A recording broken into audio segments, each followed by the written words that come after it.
Pick the Nintendo Shack and pray. Frederick from Fire Emblem Awakening says, yo.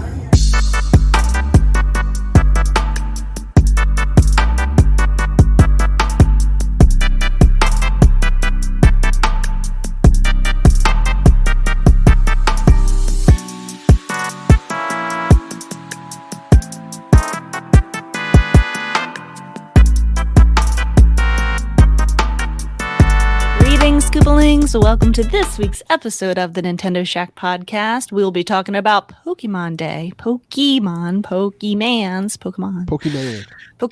Day 2025, episode 362. We had a Pokemon Presents this past week. That was the big news. How are you guys doing today, Donnie, Delvin? Good, pretty good. You'll be happy to know I actually watched the whole thing. Wow, that is so unlike you. I did Look some at you homework. Going above and beyond for the podcast. Now, you pick the Pokemon Day one to watch instead of the actual Nintendo Direct for the Switch 2 that we're going to get? Like, that's Correct. The one you pick? Yeah, pretty much. And I went above and beyond for it, too, just to make you even more mad. I watched 2 episodes of Pokémon Concierge. Oh, wait, that's actually so good. I love that one. What did you think? It's good. It's really good. I like the art style of it. I like how it looks and like how it feels. It's kind of like it reminds me of a lot of the Japanese anime dramas that they have, and I kind of dig it. I love the art style. The stop motion animation is my thing. So I'm like, oh, this is pretty cool. It's so good. Donnie, have you seen it? No, he's not watching that. No. It's like, I would say it's my favorite Pokemon show. It's a show, It's up there. right? Wow. It's up there. It's really good. Yeah. I love the character. I can't remember her name. She has anxiety and stuff, and she's like working for these people. They're like, you can be cool, you can relax. It's cool, hang out. You're like, oh, I gotta get this work done. They're like, I kind of relate to that.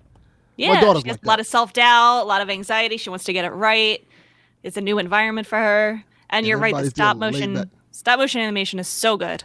We'll get into, when we're talking about the Presents showcase, that came up.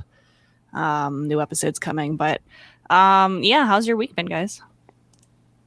It's been pretty good for the most part. Been busy, working and all that other garbage, but been pretty good. I've been spending a lot of money on SNES games and NES games. Like, this is the 1980s again, so that's pretty fun. Yesterday I took my kids to a flea market that we've never been to, like an outdoor flea market we found, and they had just a shitload of stuff there. Did they have good games? Yeah, everything over there was way stuff? overpriced. You didn't send me any. They were way overpriced. That's why. Oh, gotcha. Everything was super overpriced. Yeah, Like, they were close to the price they originally paid when they came out. Like, what are you doing?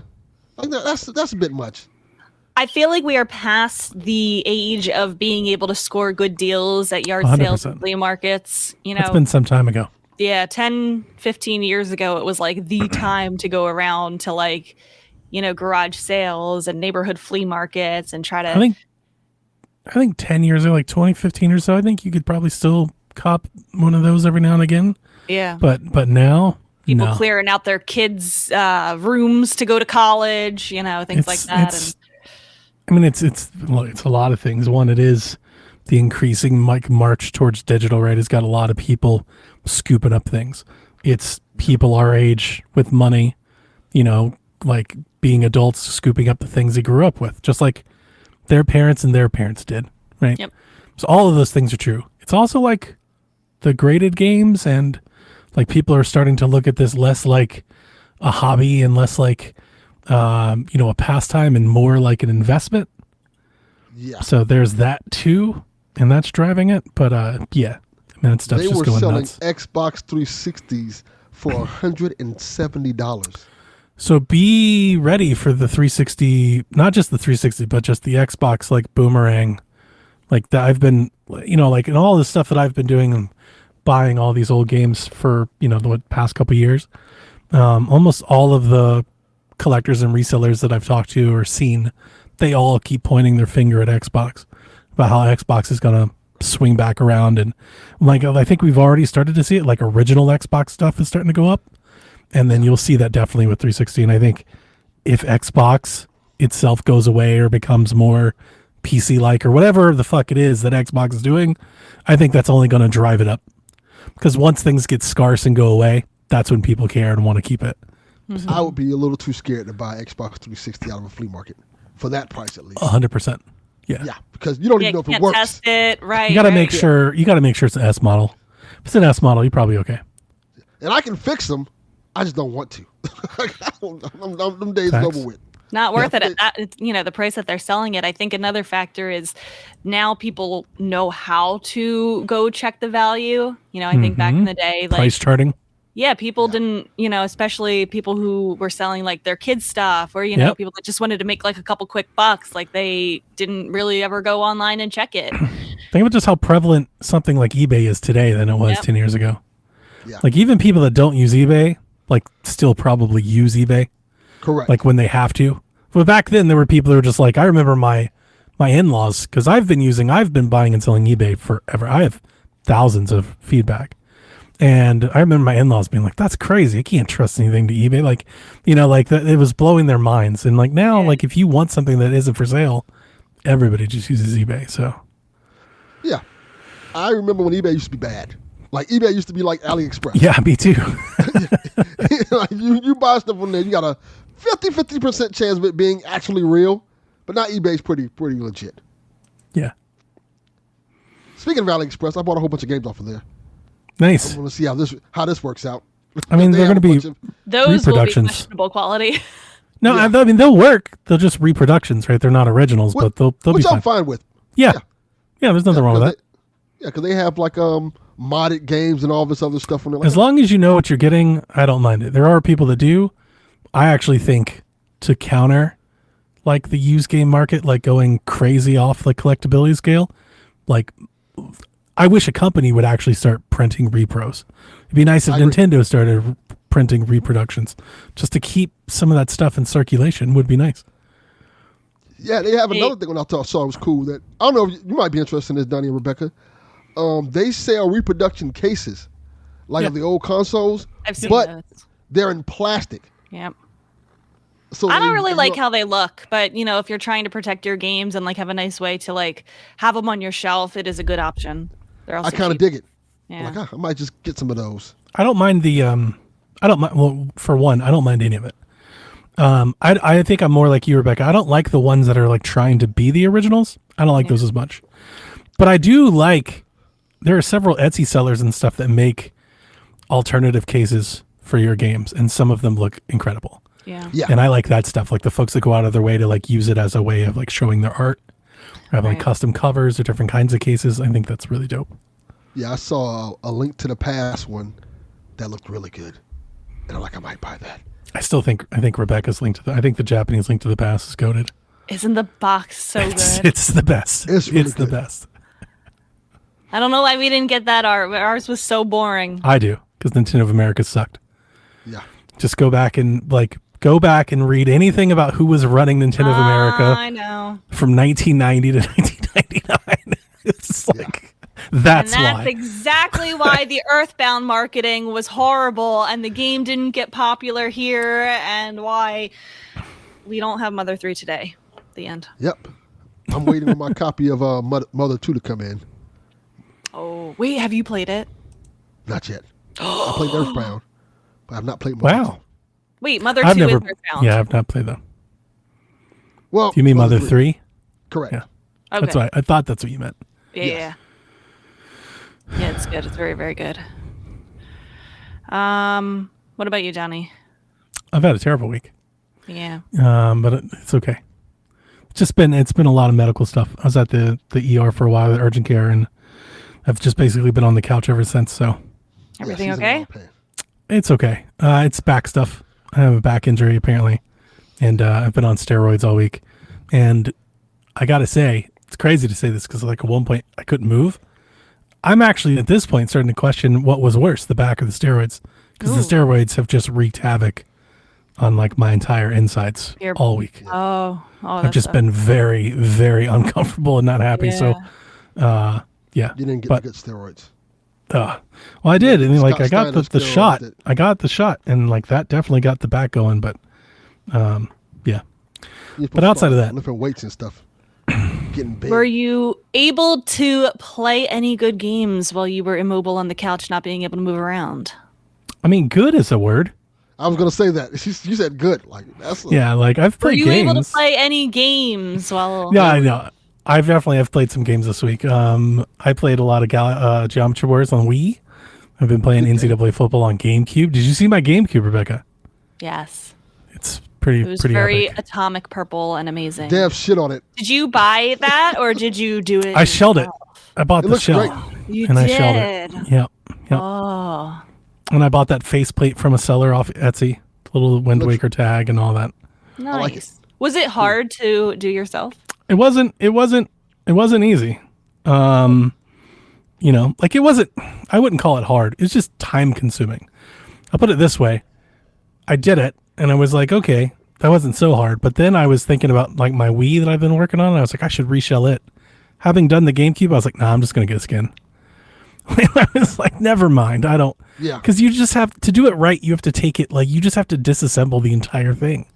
And you just have to keep up with all the different kinds of screws. And you have to do it. And there's like an order.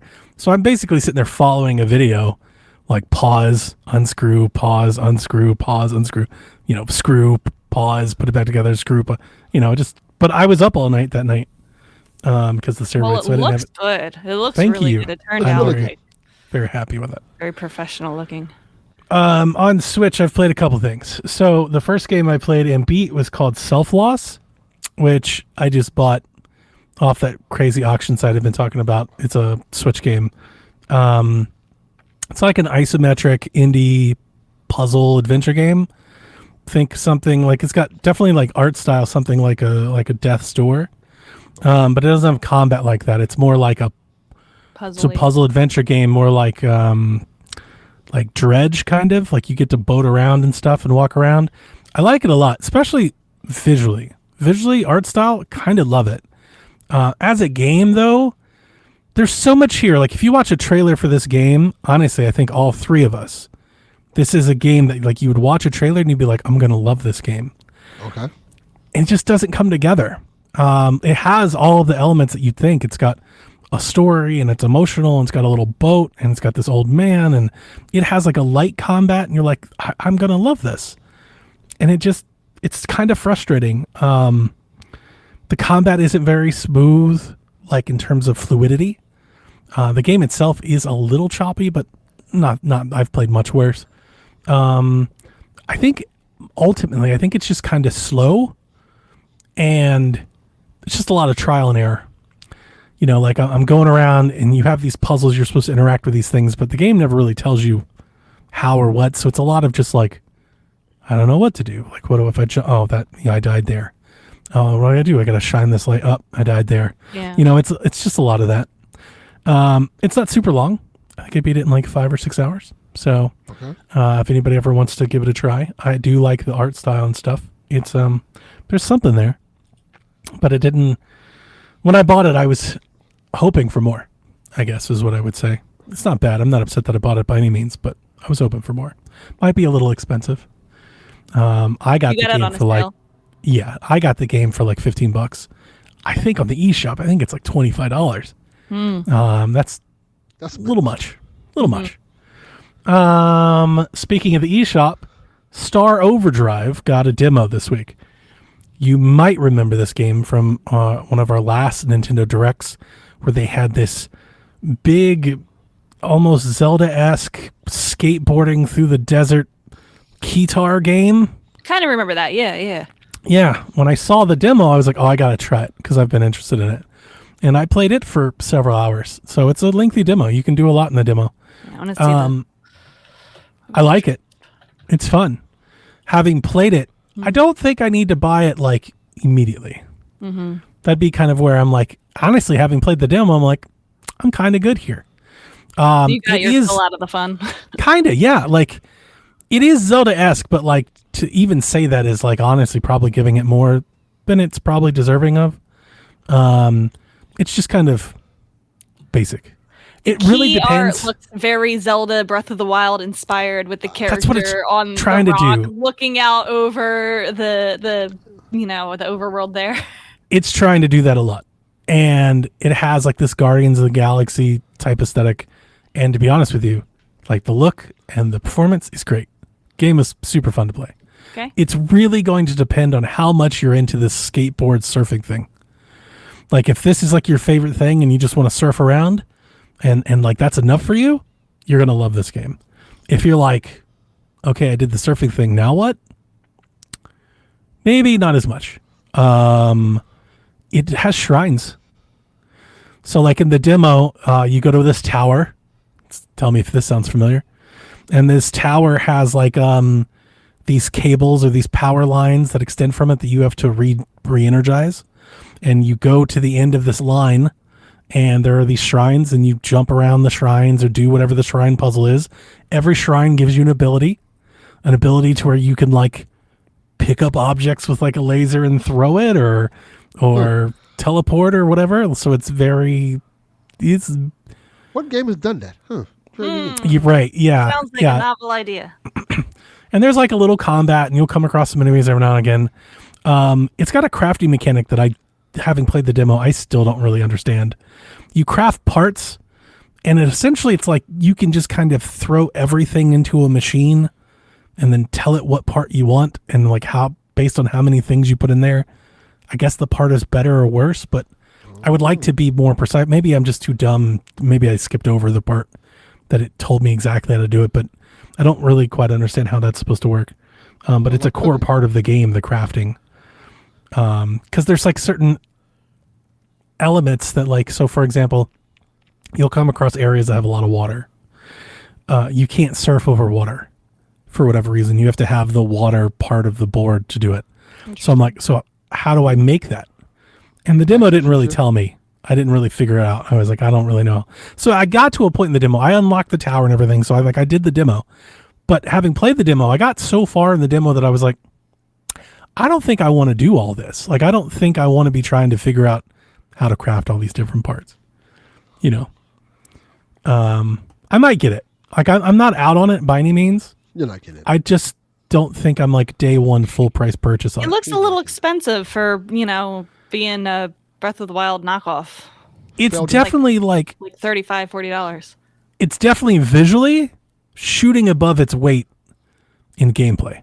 Mm-hmm. It's like, I think they think that they're going to get you with like the music and the surfing and the visuals, and you won't, know as much about the game part of it.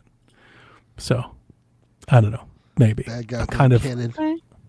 on the fence. It's a lengthy demo too. That's the other part of it. Like, I played it a bit. It's not like I didn't play it for like 30 minutes. I played it for like 3 hours. Yeah. So like if I play it for 3 hours and I'm feeling that way, I'm like, do I want the full game? Right. I don't know. You're not getting this. Especially if you experienced what you wanted to out of it. I think I will, Delvin. I do think I'll get it. I just think I'll wait for a sale, like a good sale. Maybe. Mm-hmm. I think I'll get it when it's like $15 or $20. Then I'll get it. Yeah. You don't have time to play this game. Kinda. Yeah. And then I played Legends Arceus. Arceus? How do you do it? I think Arceus? It's supposed to be Arceus. I say Arceus. I think I've always said Arceus, but that wouldn't be the first time I've said it wrong. Let's call it that. So you played at least an hour. I've played it for like 7 hours. Oh, tell us what you thought. I played it all night, actually, while I was watching the wrestling show. Wow. I sat on the couch playing Arceus. I like it. So mea culpa. I have to. Can we replay the tapes from last week? I should have just went back in time and pulled some clips. I had sent Jack out. I'll just go ahead and look at it. I posted in the Discord. I sent Jack a message and I said, let's see here. I have to admit to you that I was wrong. I kind of dig it. And he goes, I told you. And then he goes, this is hilarious. He goes, it's fun, but it kind of looks bad sometimes. Yeah. He gets it. I do like it. I'm not like enamored with it, but I like it. Right. And I think that's, what I, more or less what we said last week, that it's not, what Pokemon should be, but it is a fun, unique experience. It's good enough. Yeah. Another eating crow moment, Rebecca. I rather like the style and the visuals. I think at times games look really nice to look at. I said I really like the that it kind of looks like, like a painting type of, Especially at sunset. Japanese type of, yeah. When you get those dusk orangey pink glow, like the game looks really nice sometimes. Mm-hmm. I'm playing on the light. I'm not playing on the TV. My lasting memory of it is Jack playing on the TV. And I don't know, I've not looked up how the performance differs in dock versus handheld mode, but I got a feeling that it looks and plays much better on the light than it does on the television. Sure. Just from that one, experience that I had with it. But yeah, no, I like it. It's a nice change of pace. It's closer to what I wanted. I gotta say, not to tip my hat at all, but I came out somewhat encouraged after the Pokemon Presents, and I think that had a lot to do with me wanting to give this a try. Okay. So I think I may have some hopium here, based on like what I think the future might hold. That might be playing into it a little bit. The game itself, though, there's a few things. There's one thing I really don't like about it, and then just generally about the game, it's a little primitive. It's just a little simple. Yes. Which I understand because like they made the game in like 2 or 3 years while they're making like another game. Like I understand why this game isn't like fully fledged out. Mm-hmm. That would be the reason that I would guess based on how much I've played now. I don't think I'll finish it just because it's like checklist simulator. It's very much like just go out and yeah, I don't feel like this is a game that you really need to finish. Okay. I think you hit the nail on the head there that it's an experimental game. I think that's always what it was supposed to be, to see if this is something that they want to continue doing, which it sounds like there was a lot of good reception to it. They're going to take it a little bit further with Legends Z-A. But I think that they explored a lot of really interesting ideas with the mechanics in this that, we don't see in the normal main series games. What do you think of the gameplay? it's good. That's the reason I never played it. I was not really, I remember when they marketed the game, I was like, what the fuck is stealth Pokemon game? I don't want to do that. Yeah. And that's still like not my favorite. I like that you can battle. I wish it was more of an, like, and I want to save some of this for Za a little bit. But I wish it was more of a focus for sure, as opposed to the thing. But two things I really love. I love the open world-esque, like I like the exploration. I also am like strangely really enamored with when you're out there in the wild zone and you're not around characters and like you just hear like the wind and the leaves rustling, it's almost like a hunting game, like a fishing game, like where you're just in nature and they just kind of settle you in that. I kind of dig that a lot for Pokemon. It's very cozy just to sit there and run around. It's a great, like I said, like I was watching TV. It's a great game to be playing, like a mindless game to be playing while you're doing that. So I don't mind that a lot. My biggest gripe with it so far in my handful of hours is the intro. It's so wordy and so talkative, and it takes so long for them to set you free. It's like there were several times where I was just like tap, tap, tap, tap, tap through dialogue. And like the dialogue kept coming. There were times where I just like set it down. I was like I could have quit on it. I was just like, I can't keep doing this. And it's somewhat surprising because I remember when this game was made, or when it was marketed, when it was first shown, and I understand why, because they both had that run to the top of the hill moment. But everybody kept calling this like Breath of the Wild's Tears of the Kingdom moment. And it's like, for that reason alone, it can't be, right? Because the whole point of Tears of the Kingdom was it was like, go figure it out. Like you have all these tools at your disposal, go figure it. And like this game is anything but that. They walk you through every single mechanic of the game. I'm like, I don't really remember that too much. Believe you. Let me go. I get it, man. That's what made me stop playing it, honestly. It takes a while, like a couple. I feel like now again, I had to put it down a few times because I got so tired of it. But a couple hours to like get beyond that mess. It's just like I couldn't. It'd be one thing I think if it had dialogue or anything. It's just text. So yeah, it's just on and on and on, and just start to like glaze over. My eyes start to roll. That's like that's my only complaint now. I'm interested. I want to get further out. Like I tried to fight the Rapidash and got owned last night.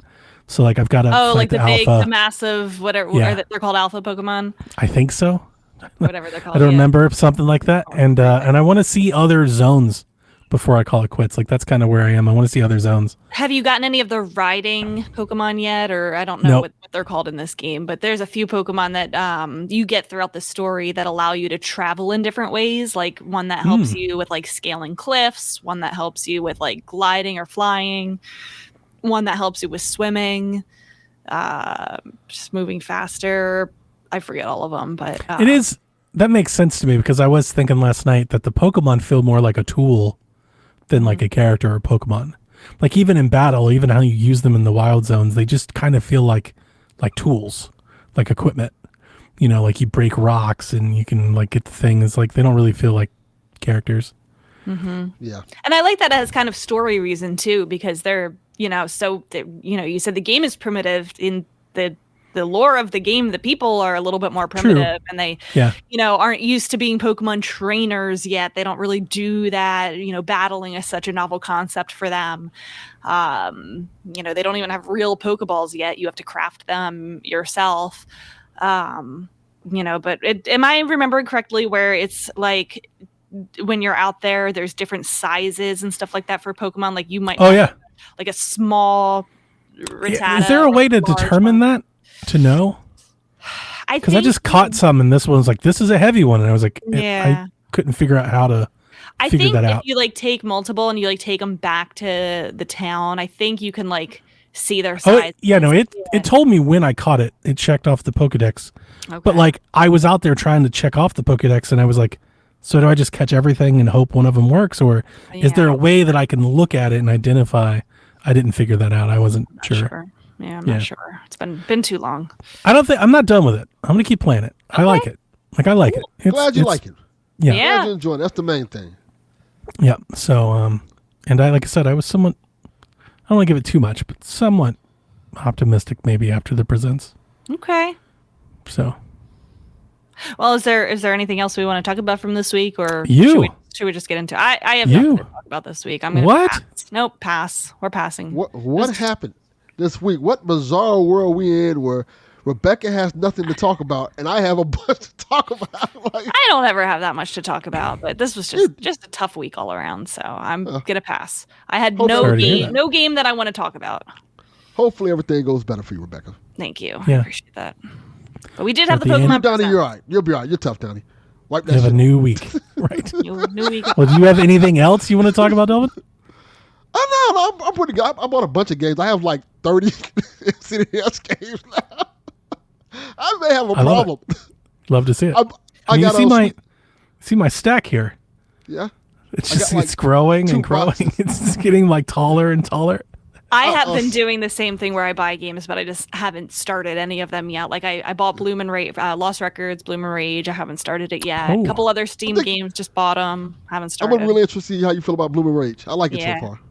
I'm not in any rush. I'll get to it when I get to it. My copy of Sweet Home came in too. Ooh. I like it. Yeah? So far, I like it. I've never played it. I don't know how I would take trying to go back to something that, I mean, it can't be worse than playing like original Clock Tower, I guess. No. I think for me playing it, I played it like for 20 minutes. What they were doing. I think that's what I would do. I would like taste it and be like, that's cool. Era, it's like really cool. Like, oh, this is pretty cool for an NES game to be doing all this stuff and do it. Yeah. This horror feel like, yeah, this is really cool. I like it so far. I also ordered, they have like I ordered on AliExpress, of course, an Evil Dead NES game. Yeah. And I'm like, I want to play this. It's so funny because I have so many of those similar things, but on 64. I kind of want a 64 card. Yeah, now you do. I have a Horror Icons. It's called Slasher Cart 64. We lost Delvin. Nope. But yeah. Nope. I have Slasher Cart 64. Which is nothing but Horror Icons, but Mario Kart. It's got Jason and Chucky and Freddy Krueger, but you're just Mario Karting around killing each other. Because when you go on AliExpress and you buy stuff, right? It says you might like this, and it just kept showing me a bunch of N64 games. Like there's a bunch. It's N64 now. It's really popular. Like Homebrew is really popular in 64. There's all kinds of stuff. There's literally a dozen fan-made Zelda games. Yeah. Like a half dozen Mario games. Like there's a bunch. A bunch of wrestling games. I'm like, oh shit. But I have all of them. I've bought them all. See, I might need an N64 now. Yeah. Well, luckily for you, like if you don't want the analog, right, which you don't need, 64 hardware is still relatively cheap. Does it have a And all that stuff, all that homebrew, because it's on cartridge, it just plays on regular console. Yeah. I'm trying to figure out how does it work when it comes, because technology is advanced, like hooking it up to a TV. I'll get an N64, but I want to figure out how can I hook it up to my TV. You get adapters. There's adapters. It depends on how good or bad you want to go with it, right? If you just want to play it, there's very cheap adapters you can get for 10 or 15 bucks. Okay. If you're like, but I want it to look great, I have what is called the Ultra 64. I think it's made by Eon. It's like $150 and it upscales everything and it looks very good on a flat screen TV HDMI. We still have no word on the analog 3D at all. I'm actually questioning like how much better or worse that is going to be than the setup I already have. It doesn't matter. I'm buying it anyway, but like Probably going to be about the same. it's going to be the same, right? Like I'm like, it's going to be the same thing. Probably. But I'm just buying it anyway. And I'm okay with that. I wasn't buying it for it to be better. I actually went on the site yesterday and like, damn, do they have any left? They in fact do not. So I might need to get one of these things. They also make the RetroTink. They make the RetroTink makes the 4K upscaler, which you don't need. That's crazy overdue. But they have cheaper ones. It's like the 2K or the 5K, and it's an AV to HDMI upscaler that was built for games. Those are like $100-ish apart, and that would be fine to hook up a 64 with. Yeah, I think I might go that route because it needs to look just a little better. Yeah, I'm more concerned with like having it hook up to the TV and working. Yeah, as long as it looks decent, I'm fine. Yeah. Oh look, Hyrule Nate says he has RetroTink 2K. Okay. Because I imagine you don't have a television that has AV hookups, right? It's just HDMI flat screens only. Yeah. Yes. Yeah. So you'd want an upscaler. It's going to look pretty bad. Yeah. You've seen photos of my TV with the 64. I mean, it looks great, and it's a 70-inch TV. It looks great. So yeah. And I was looking when I was at the flea market the other day. They were selling like regular TVs and shit, like the old TVs. Like, do I really want to buy that heavy ass TV and have it in my house? Like, no, I don't want to do that. I did, but I did it for the GameCube, not the 64. I'm not doing that. I'll just find an upscaler or something because I'll just not doing that. Yep. I don't want to CRT TV. Them days is over. But I'm no longer broke. You're not going to find nothing but encouragement from me because I love it. And there's just for me, there's something just, I don't know. There's something about the 64 cartridge I'm just enamored with. It's just not the same. They have so much stuff for it, man. It's so fun just going back. You could buy 50 homebrew games. You could literally have a 50 game homebrew collection. Yeah. I don't have to I don't have to play next gen for like a while. If I don't want to, I'm like, I'm good. Especially for us because we're such wrestling fans. Those wrestling games, like you mentioned, there's so many. And they've done such an excellent, like very professional jobs. Like, have you seen like WCW like Saturday Night? Yeah, I was looking at that one. That's one of the ones they recommended me. There's so many like really good ones that like capture specific eras of older wrestling. That's really fantastic. And then there's the modern ones. There's the New Japan game that just has everything. Like that's the one to get first because it literally has every faction, every company, AEW, WWE, different eras, WCW, all broken down. It's like the giant, amalgamation of all of it. I'm really excited to get into this world. Like I'm really hyped. It's a lot of fun. I've also found out that Sega Genesis games are apparently cheap. Wow. Yeah, like the place I went to, they were selling every other game. Average price for a game was like $30. Genesis game was $10. Oh wow. Yeah. So Genesis was the Xbox of its day. Yes, they were like, oh, you can just take them. You just have. I probably could have talked them down to like 5. Like that's how many. It's like, oh, like I'll take these games. I'll play. That's somewhat surprising, only because in talking to our buddy over at Carpool, Ryan, he's really into like the Sega Saturn and the CD stuff, and the Sega Saturn games are like $400 a piece. Fuck that. They're like insane expensive. Never played that. They're crazy. And I didn't believe him. Then I went to my shop and they have a glass case of Saturn stuff. And every game in there was like over $200. I was like, that's insane. I'm not doing that. I had a Saturn. It was like a hand-me-down. I remember I got it in a grocery bag. Like it came from a pawn shop, like in a trash bag. There you go. Like they were about to throw it out and just decided to give it to me instead. Yeah. I never had a Saturn. I had a Dreamcast. I loved the Dreamcast. I mean, it was much better. Dreamcast was much better. I was playing last night Crazy Taxi on Steam. Boy, it doesn't hit the same without the music. Like, yo. Look at this. This is great. Hang on. So we've got, I think it was Sean Showdown. Sean, how would you pronounce that? Shine Down. Shine Down? I was going to say Shine Throwdown? Shine Down? All right. He says, been listening to you guys for a while now. First time catching you live. You guys are not what I was picturing in my head. Yeah, I can imagine. I don't know why I was picturing a round table. Delvin's the black guy? What's going on? He's just picturing a round table set up with less nerdiness. I like you guys even more now. Well, thanks for catching us live. Thanks for coming and joining the live show. Glad to have you. Appreciate it. Rebecca quit, by the way, if you didn't know. She just left. She left her camera on and everything. Said, "Fuck this shit." It was us talking about wrestling in 64. She was like, I can't take it anymore, and just got up and left. Just quit. She's back. I'm here. I also heard all of that. That's so funny. I want to know if he thinks I'm nerdy too. No, he definitely doesn't. I would love for us to do a round table podcast someday. Oh, that'd be fun. Where are we all gonna meet at?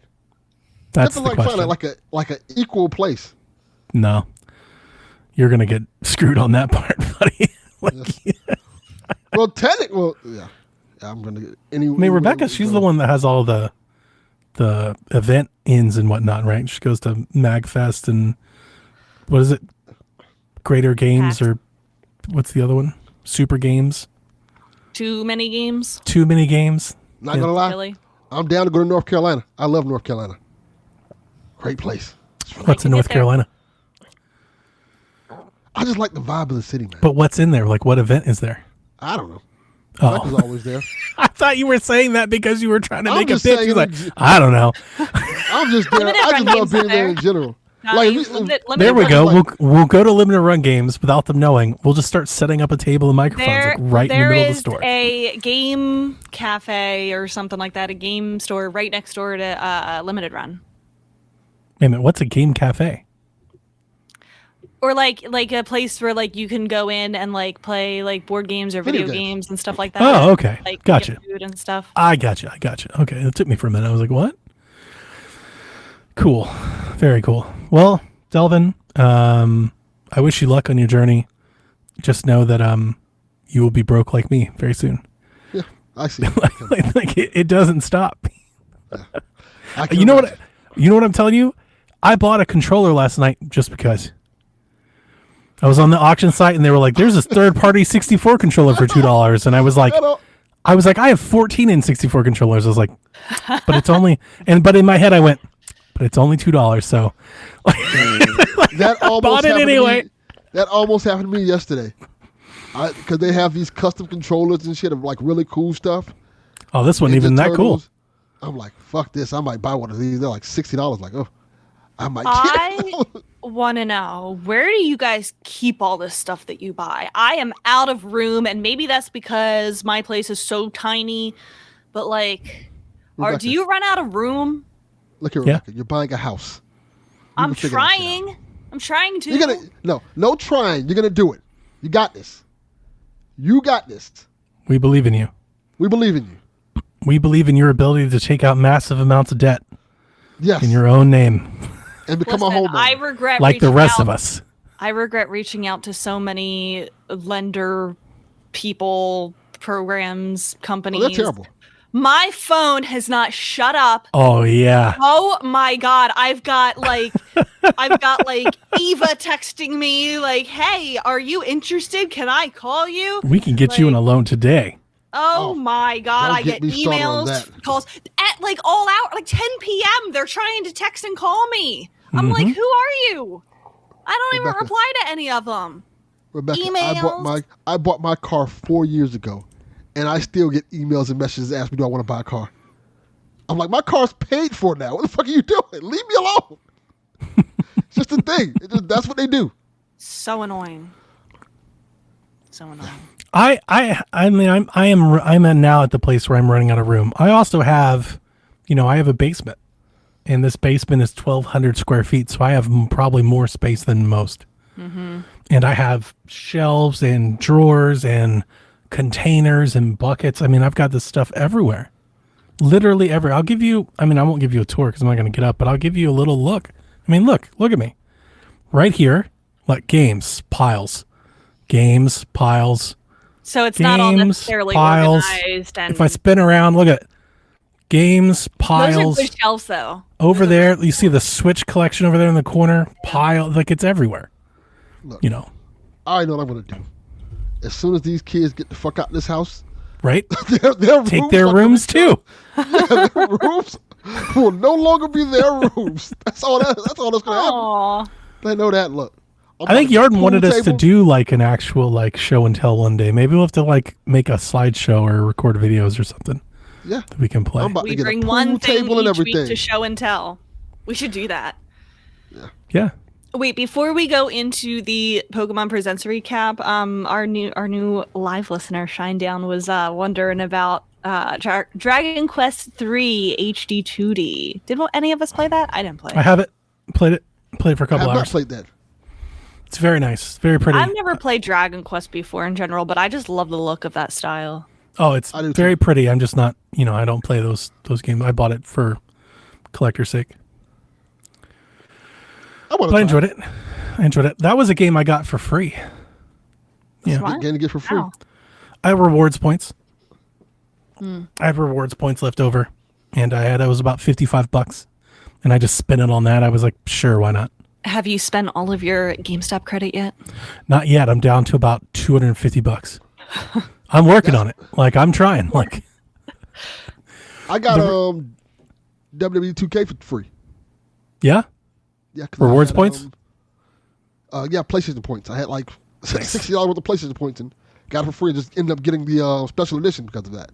I'll just pay for special edition. The reason it's not, I think it's all gone, Rebecca. I think it's accounted for. The reason I can't say it actually is I have about 6 pre-orders. So I'm waiting for them to process to see how much is left over. That until, right. So I think it's all accounted for, but I'm not 100% certain yet. Got it.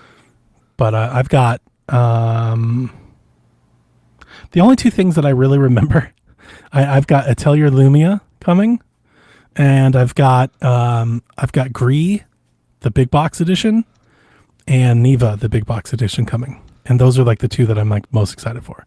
They'll go over there on my little Switch display. I'll have to reorganize all that to make sure they're all front and centered and all that. So. Garrett's very excited about your Atelier Jiggle Physics Simulator. I can't wait. I'm low key excited for it. You men and your Jiggle Physics. I watched, hey, we are simple creatures. I watched a preview for the game. And since Garrett's here, maybe he can better explain.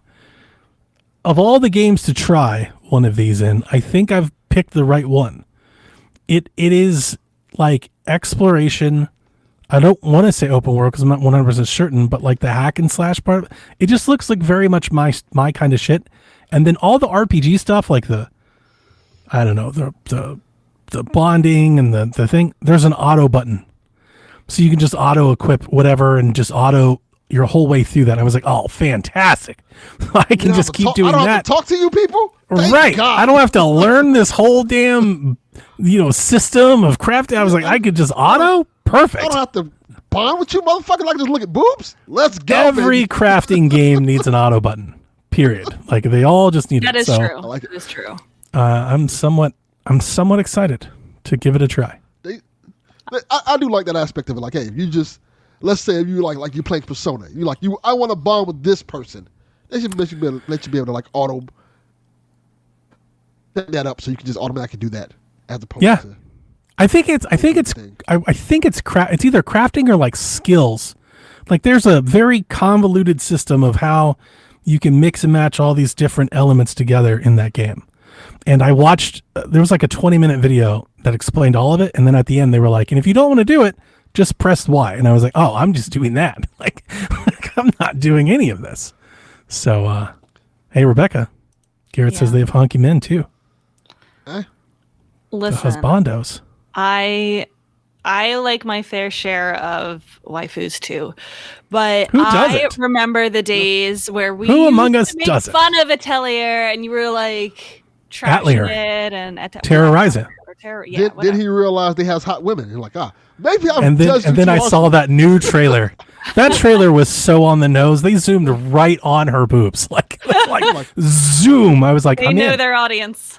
Maybe I judged this game franchise too harshly. I was not aware of your game. Garrett says 100% this is the Atelier game. So is it Atelier? How? Because I've always made fun of the name. I actually don't know how to even pronounce it correctly. So I say Atelier. I think it's Atelier. But yeah, I'm excited to play it. I know I posted on Blue Sky. I was like, I'm getting these, like 4 games. And somebody was like, you are not getting Atelier. I was like, I am. I had to send them a screenshot of the printer. They're like, oh my God. You were just trolling. Yeah. Yes. Oh my gosh.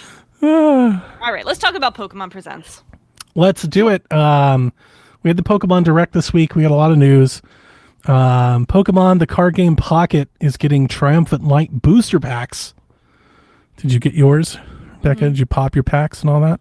Yep. It has Very Arceus nice. on the front. It's a lot of cool full art cards.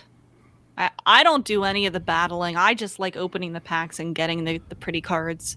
Collecting them. Yeah, they did. Pokemon the card game announced there's a Mega Evolutions expansion coming. Pokemon Concierge is getting new episodes on Netflix this September. Hell yeah. And didn't they just added like the first 8 episodes or whatever to YouTube? That's correct. That's why I was watching them. You can watch episodes. Yeah, so you don't even have to have You don't Netflix to need watch it. them now. You can I just think go it's- watch them on YouTube. Wow. You can watch. I think it's episode 1 to 4 on YouTube. You can just watch. It's there for Yeah. free.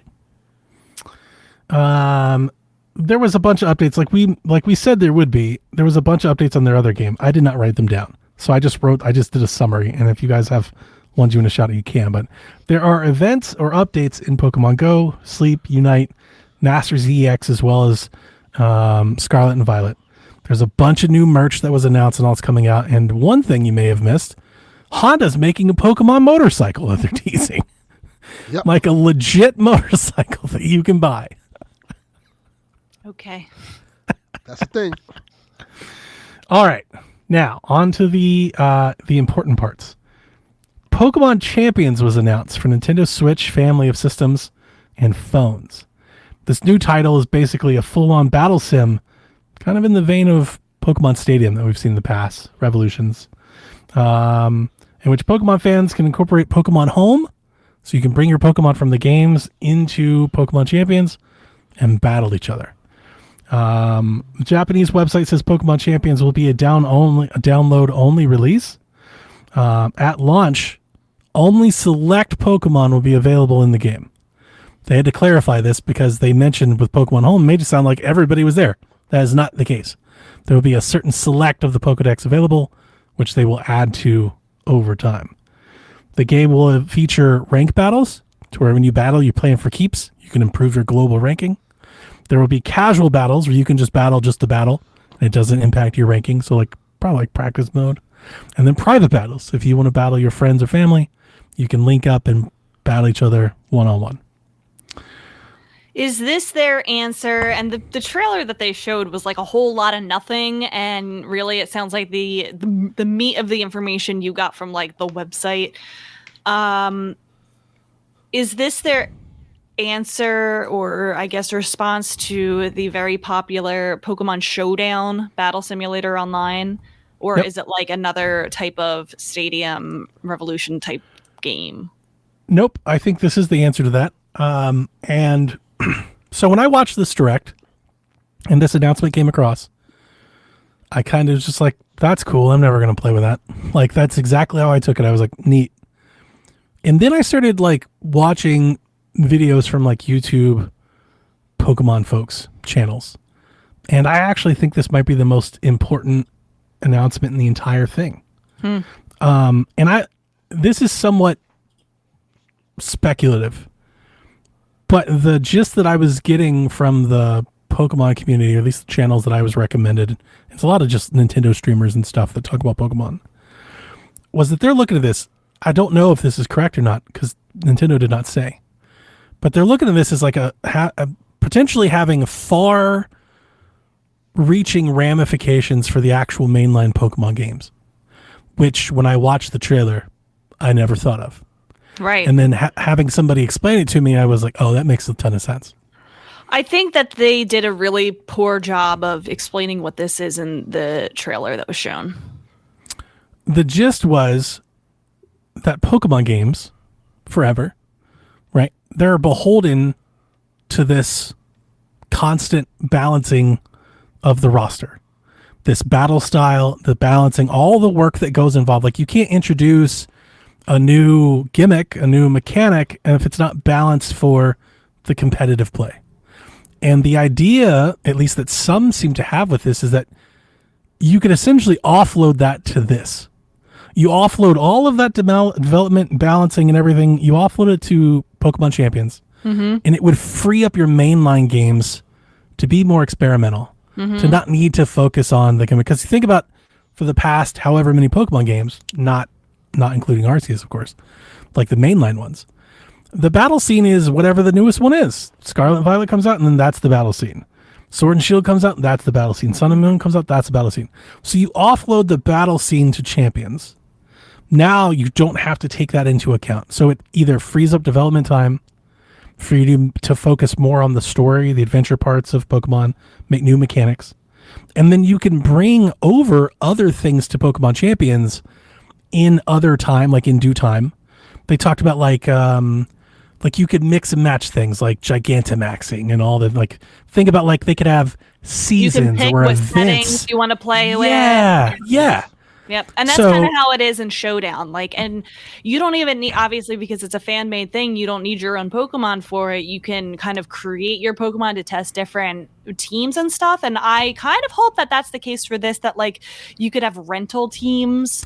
I think that's exactly. I think it'd be like a stadium thing. You don't need to have, a Suicune. If you want a Suicune on your team, you can kind of see what it's like to battle with a Suicune like once.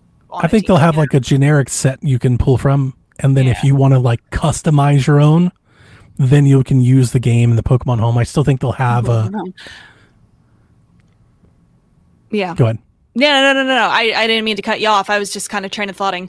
We said that not all creatures will be select creatures can be used. Not all Pokemon available in Home will appear in the upcoming title.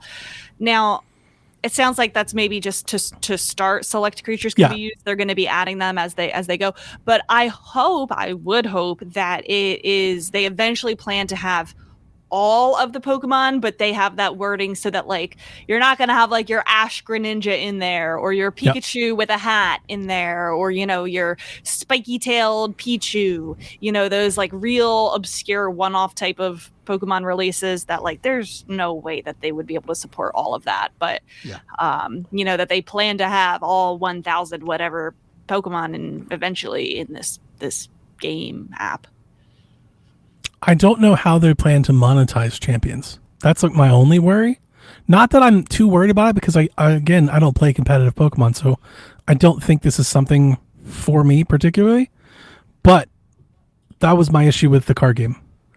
And, it's a mobile title. So like that's the first thing I thought of, is like, oh man, they have like a bunch of cooldowns and a bunch of timers and a bunch, like I just hate that stuff in general. Wait, they said it's download only. Does that mean it's a free to download, or that it's digital only? That's a good question. They didn't say. Did not. When you said download only, I was not thinking free to play. I was expecting it was free to play. Digital only. I'm expecting it's free to play. Okay. And they'll have some sort of monetization model on top of it. Probably. That seems to be the way that they're doing digital releases these days. Yeah. And I think it'll be big. There's like a lot of esports potential here.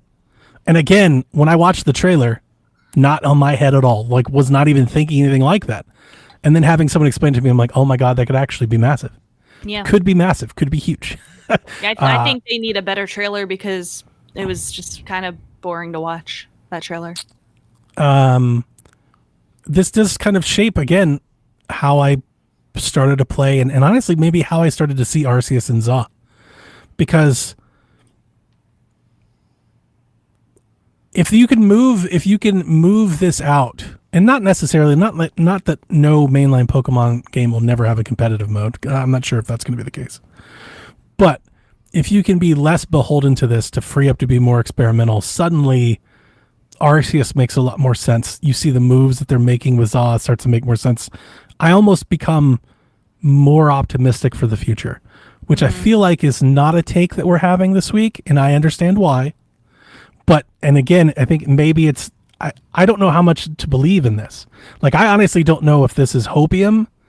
Like, is this just some made up shit that'll never happen? Pokemon cycle where you I feel know hopeful until it comes out. I know. That's exactly where I'm at. I'm like, is this like real? But no, but I can see what it you're saying. Makes sense to me. I can see what you're saying because I think that, you know, and we're going to talk about Legends Z-A. I'm calling it Z-A. I don't care. You know, the battling is different in this upcoming game, and maybe having something like Champions for those who prefer to do, you know, the turn-based, one at a time, you know, battling, they can still, that's still the default, the canon, the meta, you know. Yep. But in Legends Z-A, they can do something a little bit more, you know, unique or different for the series. They don't have to worry about like, hey, if we let this Pokemon or that Pokemon do something, does it break the whole game? Mm-hmm. Doesn't matter. Mm-hmm. That's freeing them from what you know used to be. Could have far-reaching ramifications moving forward. And I know people didn't see it today, so I know that nobody wants to hear that today. But you know, 2 or 3 years down the road, you might see the fruit of something like this come to roost. That's somewhat exciting. I think maybe more exciting than I've been for Pokemon in some time, actually. So, this is good for you, Donnie. This is good. Anything, Delvin? I think I agree with everything you're saying. I think it's really cool that we're getting to the point where we're going to be able to see Pokemon advance and move forward. Like, you know, correct. We need to see an actual evolution of Pokemon. And I think this is them. I'm gonna, you know what? I'm gonna choose to believe. I think this is them laying the bricks for that to happen. Yeah. And it may not seem like it this week, but something's going on. They're not doing this all just because. Like I think there's something to this, and I believe the folks that look, they're way more clued in than I am, and if that's what they think is going on, I'm gonna join them. Yeah. So I think there's definitely that subset of fans who are only interested in the competitive battling, you know, and they've always had to make sure that there was room for that in the main series games, you know, because of that subset. That's a ton of work. Like, you're beholden to the style, the mechanics, the roster, the moves, the balancing, the animation, roster especially. It's so much. That's literally so much work when you are spinning games around every 3 or 4 years. That's so much work. And, you know, I think that this could be you know, everyone was so mad about Dexit and how, you know, you can't possibly include all 1,000 Pokemon in every single game, and it's going to change the meta, it's going to change the style, you know. But if Champions is something that you just continually update with each game to have the new ones, you know, you don't need to make sure that, you know, correct, Gen 10 has all of the Pokemon for competitive battle purposes. And they can bring them in at their own timeline. Mm-hmm. So they don't have to bring them all in at 100 or 500 at a time. Yep. They can pick and choose. Yeah. And the difference between what this could be and what Stadium or Revolutions was before is that this is a unified platform. Mm-hmm. You know, it's and PC. It seems like it's not PC. It's Switch, it's console, and it's phone. It's mobile. Oh, I didn't know it was going to be on phone too. What? Yeah. Really? Champions is it's cross. It's Switch and mobile. Oh, okay. So you can play on your tablet, your phone, or your Switch. And it sounds like something that they'd be able to bring easily to the next consoles. 100%. Yeah. 100%. So that's where that big reaching kind of what could this mean down the road, offloading this to something, it's like Pokemon Home, but for battling. Creating this as a service and letting this exist separately could really free up the mainline games. I was thinking like maybe this could be like their Fortnite almost. Like, hey, Right. here's Kinda. our experience that we keep bringing new things to, and we can build up on and have their own new unique worlds and stuff like And that. if something doesn't work, let's say they do introduce something, they patch it out. Yeah. Right? It doesn't affect the main game. Right. Like, you don't have to change the whole game for every player. And then you can have your dev team, keeping up with that game app, keeping up with Champions while you get more experimental and, work on some of the problems of the main series games. You're making me more hopeful for this. Yeah, it's kind of the road I was kind of going down this week. And so let's talk about ZA. Legends Z-A is coming to Nintendo Switch late 2025. We saw a trailer for the game. We saw the starters for the game. They're Chikorita, Tepig, and Totodile. Woo! Chikorita fan club, line up here. I love Chikorita. I'm so glad. Super duper happy. Lumiose City, where an urban redevelopment plan is underway to shape the city into a place that belongs to both people and Pokemon. Trainers will explore wild zones of the city while using stealth or battles to catch Pokemon. Also encountering Pokemon capable of mega evolutions. The trailer showed the series' first time ever real-time battle system with timing and distance-based mechanics. Also, just before I get into my opinions, all games were announced getting Spanish support on launch day, which is a first for the series. And that is a big deal. How is that a first? That's How is they not crazy. It's having crazy Spanish now. language support? What is like Right. one of the most common languages in the whole freaking world? You're telling me that wasn't there at launch? Other games, like, come on. A lot of Latin Pokemon fans too. I'm jazzed for this new battle mechanic. Like, rightfully jazzed. Like, it's not fully what I want. It is a step in the direction that I've always wanted. Yeah. And again, it's the battle mechanic and the champions together, and what that might mean for future generations games, that has me sitting here as a lapsed Pokemon fan that really, really hates Sword and Shield. like just hated it. I am more excited today for Pokemon than I have been since Let's Go released. I think this new battle system, I'm probably taking out way too much excitement for what will never happen. But I forecast that moving forward down the road and what it could be, and I get really, really excited. Now, Real it quick, must be- they're specifying Latin American Spanish, so they had probably like Spain, like European Spanish, Spain Spanish, Oh, okay.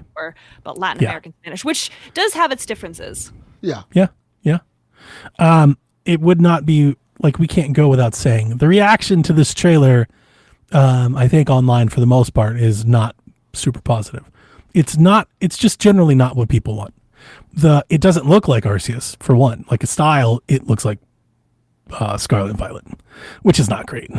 Like, and I agree with that. I think, like, I wasn't very much overwhelmed. It looks with a little different. I visuals. think, the art style has a slight difference to it, but I don't think it's improved in terms of things like textures and It looks like an HD 3DS game. Like, let's just call it what it is. That's what it looks like. Yes, it does. So, I understand why people are upset about that. I understand that the majority of, I think, Pokemon the game players, they want a new engine. They want a new look. And this is another game where that's not it. Now, was that the expectation? Did anybody have like major expectations that Legends 2 would like be that tire engine swap that you want? That was never my expectation, and that's somebody who's said a lot of mean things about Pokemon over the last few years. I generally think Pokemon lags behind. I don't think I was expecting a whole new engine. I think I was maybe expecting it to look like, how do I want to say this? Distinct from Scarlet and Violet, because Arceus looked distinct from Sword and Shield. I think if you look at a screenshot from Z-A and a screenshot from Scarlet Violet, if you weren't super duper familiar with both games, you might not be able to tell the difference between them. Yeah. Whereas you could for Legends Arceus and Sword and Shield. To me, though, that's not the problems that I'm having with this. I can deal with the art style. Okay. So what's your problem with it so far? I think I need to just see a little bit more of it because I want to know more of like why are we here? Why are we in present day Lumiose and doing this urban development? You know, and Legends Arceus, you know, it took us to the past. It took us to the time before Sinnoh was the Sinnoh region. It was still the Hisui region. You know, they had a purpose of trying to, you know, it was early Pokemon trainers. That's kind of what your goal was in the game. You know, we see some familiar characters in Legends Z-A that were in X and Y that I'm excited to return to. Like we see AZ and his Floette, and I'm very excited to like get back and like, you know, see him again and see what his deal is. You know, but I'm not really sure, you know, what are we doing in this game? The wild zones in the city seem kind of weird to me. The city doesn't really seem like a place to be catching Pokemon. I get that they want us to like, you know, the whole point is that we're in the city for the whole game, but it seems weird to me because like, I keep going back to like in Scarlet and Violet, one of the big problems that I had with the game was in the cities, like you couldn't go in any of the buildings. It was very outdoors. There was like one or two main buildings that you could go in each city. It didn't really feel lived in. When I was watching this trailer, it did not feel like a bustling city of Lumiose to me. When I played X and Y, and you know, I know that it's very different, I will never forget what it was like to step foot in Lumiose for the first time. I was just about to say, it was Paris. There were people walking by, lots of shopping, lots of people driving. I don't think a Pokemon game hasn't felt lived in since 3DS. Like it felt like it's been a long time. Yeah, like if this is Lumiose, the largest city in Kalos, why does it not feel very lived in? Why does it feel like you're walking down an empty street with like a Pidgey flying by that you can battle? Yeah, like, everybody just stands still, you know, motionless. I want to be able to go into the buildings. I want people to be bustling around. I want to go, you know, I want to see all of like the big shopping and the big, you know, things that, you know, taxis that they had in X and Y that you can take around the city. I didn't see any of that, you know, and that's to me what Lumiose is. Yep. So I'm not really sure. I really do like the real-time battle. That looks like it's pretty promising, I think. You know, I like that they're going that way with that mechanic. You know, but I'm still a little unsure where they're going with this. My take was it's them spinning legend? off. What's the legend? It's Legends Z-A. What is the legend? To me, it was they're spinning off a different game with assets they already have. It's like we're just going to get something out, you know, make some money. Yeah. Which is what people are upset about. People want them to stop doing that, but it's what they do. Like I kind of just, you know, with Legends, and I don't know if maybe this is only because we had one game to compare it to, Arceus, how we went back in time for the Sinnoh region, but like Legends to me implies that it's like an origin story of some sort. Like it's telling the legend of like how this came to be, which made sense for Arceus, but like, I don't know, maybe I would have preferred if they're going to make Lumiose like not bustling and lived in yet, maybe this should have been the story of how Lumiose was built up and came to be originally in the past. And that's not where they're going with it. No. Yeah, definitely not. You're a Pokemon real estate broker in this game. You have to get people to come to your city. That's why it's so empty. But like, but if it's present day, like Lumiose was already built up and urbanized in X and Y. It was, you know, this big, it was Paris, they all you know, and I don't feel looking at this like it's Paris. I don't see any French. Like that's the thing. Like Lumiose City is Paris. That's what it is. Yeah. And nothing in this trailer made me think this is French. This is Paris. This is, you know. Baguettes. Inspired by this at all. Beautiful French women, nothing. No, there's nothing just like empty that. Ass city with one goddamn Pokemon just walking the streets. What's going on So- here? I mean, yeah, it does have I mean, that empty feeling. It does granted, look empty as shit. You know, we didn't know, and I keep telling myself this, we knew nothing about Legends Arceus until like a month before it released. I remember we were saying, guys, this game is coming out soon. What's it about? What are we doing? I do What's remember the you saying trailer? that, yeah. Yeah. And so maybe that'll be the case again this time, you know, where we get like kind of nothing until, you know, I mean, they said it's before. late 2025, so we're still less than like a decent part of a year away. I assume it's November, like when they say that, I'm like, so this is the late fall game for Switch 2, I guess. Yeah. That's another thing about it. Like, the trailer is somewhat choppy, to be expected from Game Freak. I'm 100% certain that the trailer was Switch 1 footage. So, knowing that it's coming out late 2025, I expect the Switch 2 to have already launched by then. I'm kind of interested to know, like, what does the Switch do to a game like this? Like, what is this game like on Switch 2? Yeah, those are all questions that I think need answering. Go ahead. I imagine there's another Pokemon game that they're working on for Switch 2 that's going to be. Yeah, of course. No, they're sure working on the that next gen Gen game and a and remake. Yeah. Yeah. This is just like, here you go. Here's a Pokemon game. This is a Switch game. Yeah. This that is the Switch that game. will run on Switch 2, and it will probably run better on Switch 2 just for better memory. Yeah. It'll be more stable on Switch 2. Yeah, this But is the Switch 2 Pokemon game is at least 2 years away. And Correct. Delvin, I feel like that's more or less what they did with Legends Arceus, you know, to give us something before Scarlet and Violet, right? Definitely Yep. thinking. Yeah.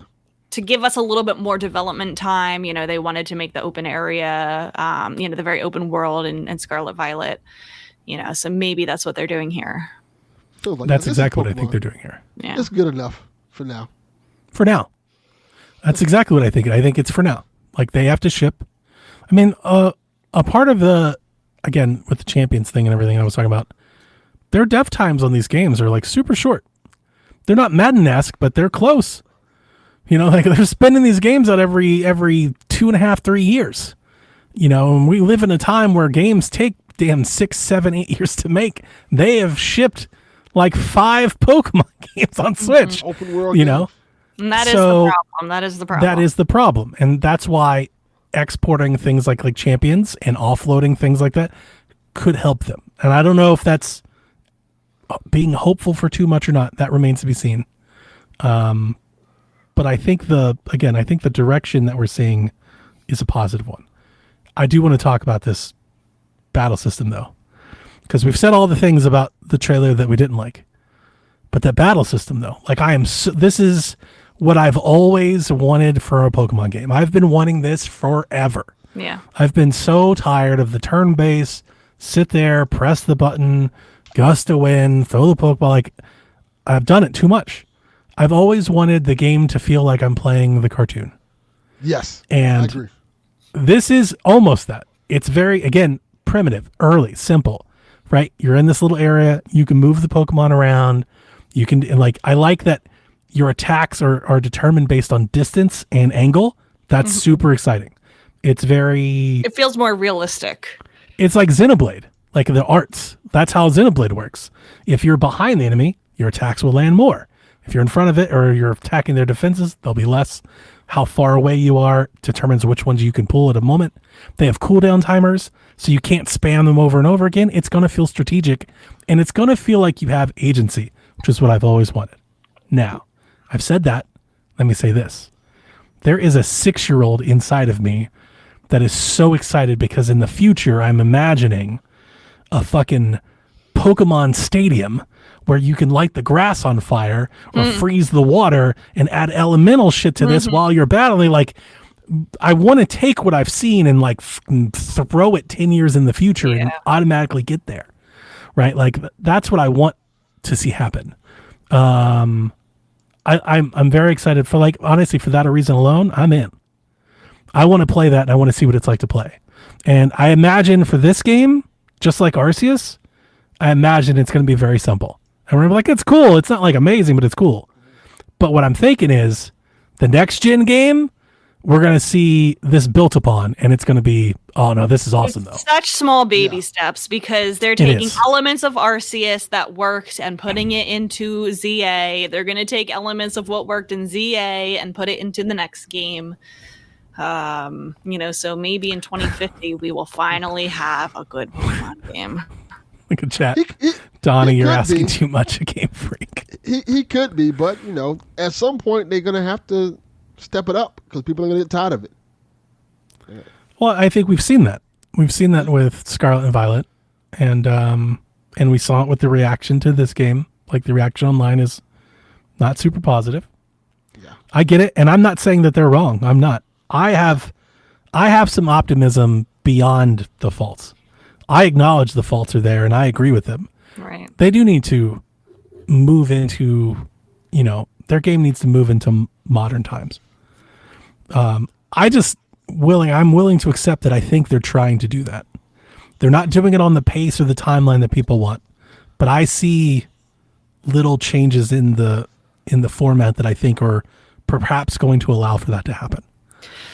Josh brought up a good point to me yesterday that, Game Freak, the company, is small, as in terms of number of employees, small, and that they want to keep it small. They don't want to create, like a GTA level of, hands in the pot of like hundreds and hundreds of people, and that will always hold it back, to a point. They're not willing to say, hey, if we increase the number of employees and increase, the number of people involved in this project, that, they're going to be able to like do things faster and go more into the details of the things that those types of big games do. To that point, it's worth mentioning, Nintendo has very little say in the matter. Yes. Nintendo isn't the Pokemon company, even though the logo shows they own a third of the company. They do not make decisions for the company. Right. correct. And there's no incentive for Nintendo to hold that over their heads and say, to use that 1/3 of influence to like really make those kind of changes, because the games do well. They sell a lot. They make a lot of money for they're super successful stakeholders. Yep. They're super successful. And people get mad about that too. And I understand it. I get it. Yeah. But I'm choosing to believe this time. I'm in. I hope. Let's go back to that word, because I think hope is the better word. Yeah. I hope that Champions becomes this place where they can offload a lot of that too. I hope that Switch 2 becomes the place that they can launch a new engine and a new style.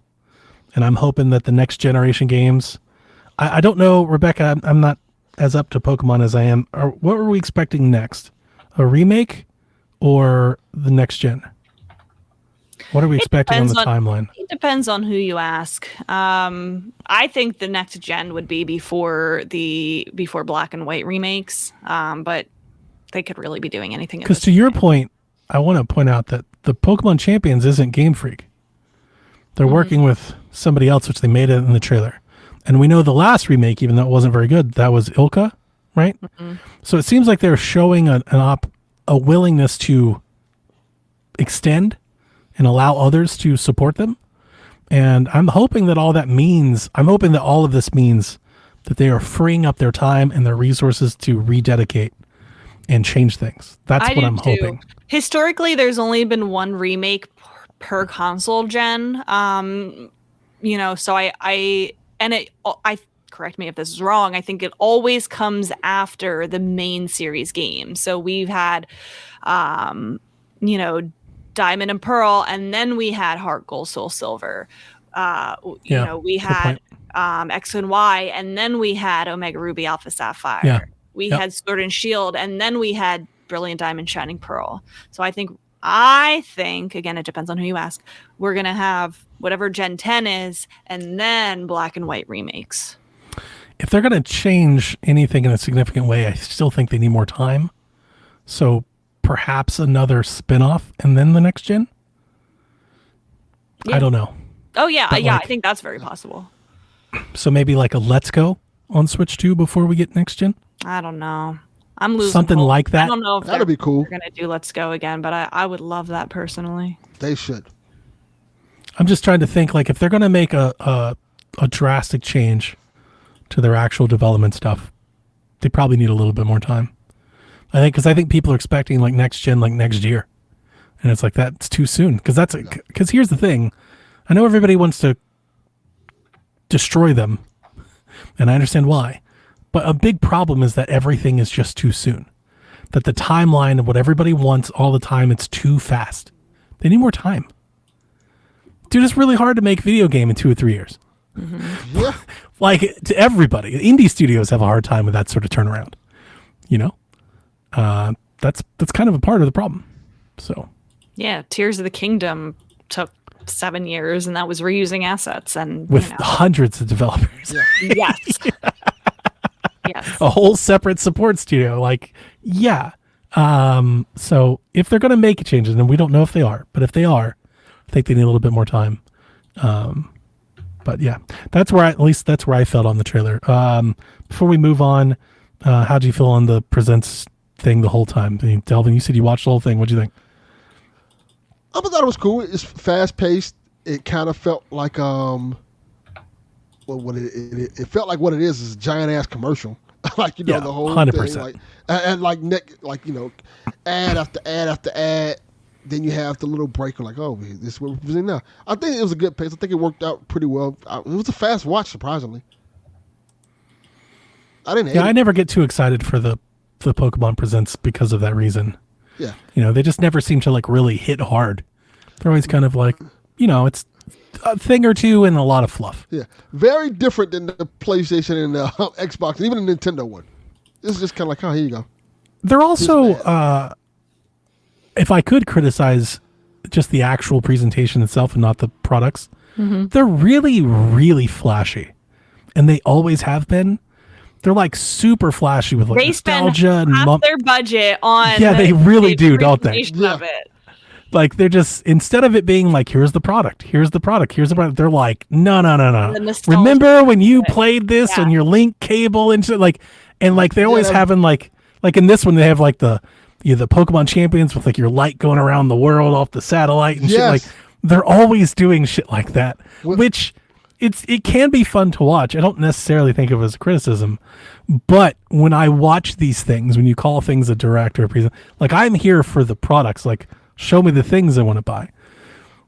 When I saw that, I thought it was an ad. I thought it was a YouTube ad. Yeah. They're always like that. I remember the one last year had like that.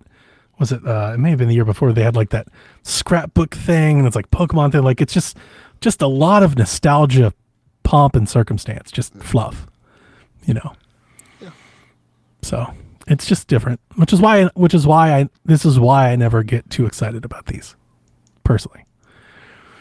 Okay, I think we've done the thing. We'll see how it goes. I'm in on ZA. I want to play it. I want to play the battle system. We're the only ones that call it ZA, but like I'm sticking with it. I'm sticking with it. We're the best. That's why. Yeah. We the best. The BBC sat down with Pokemon Company CEO Ishihara.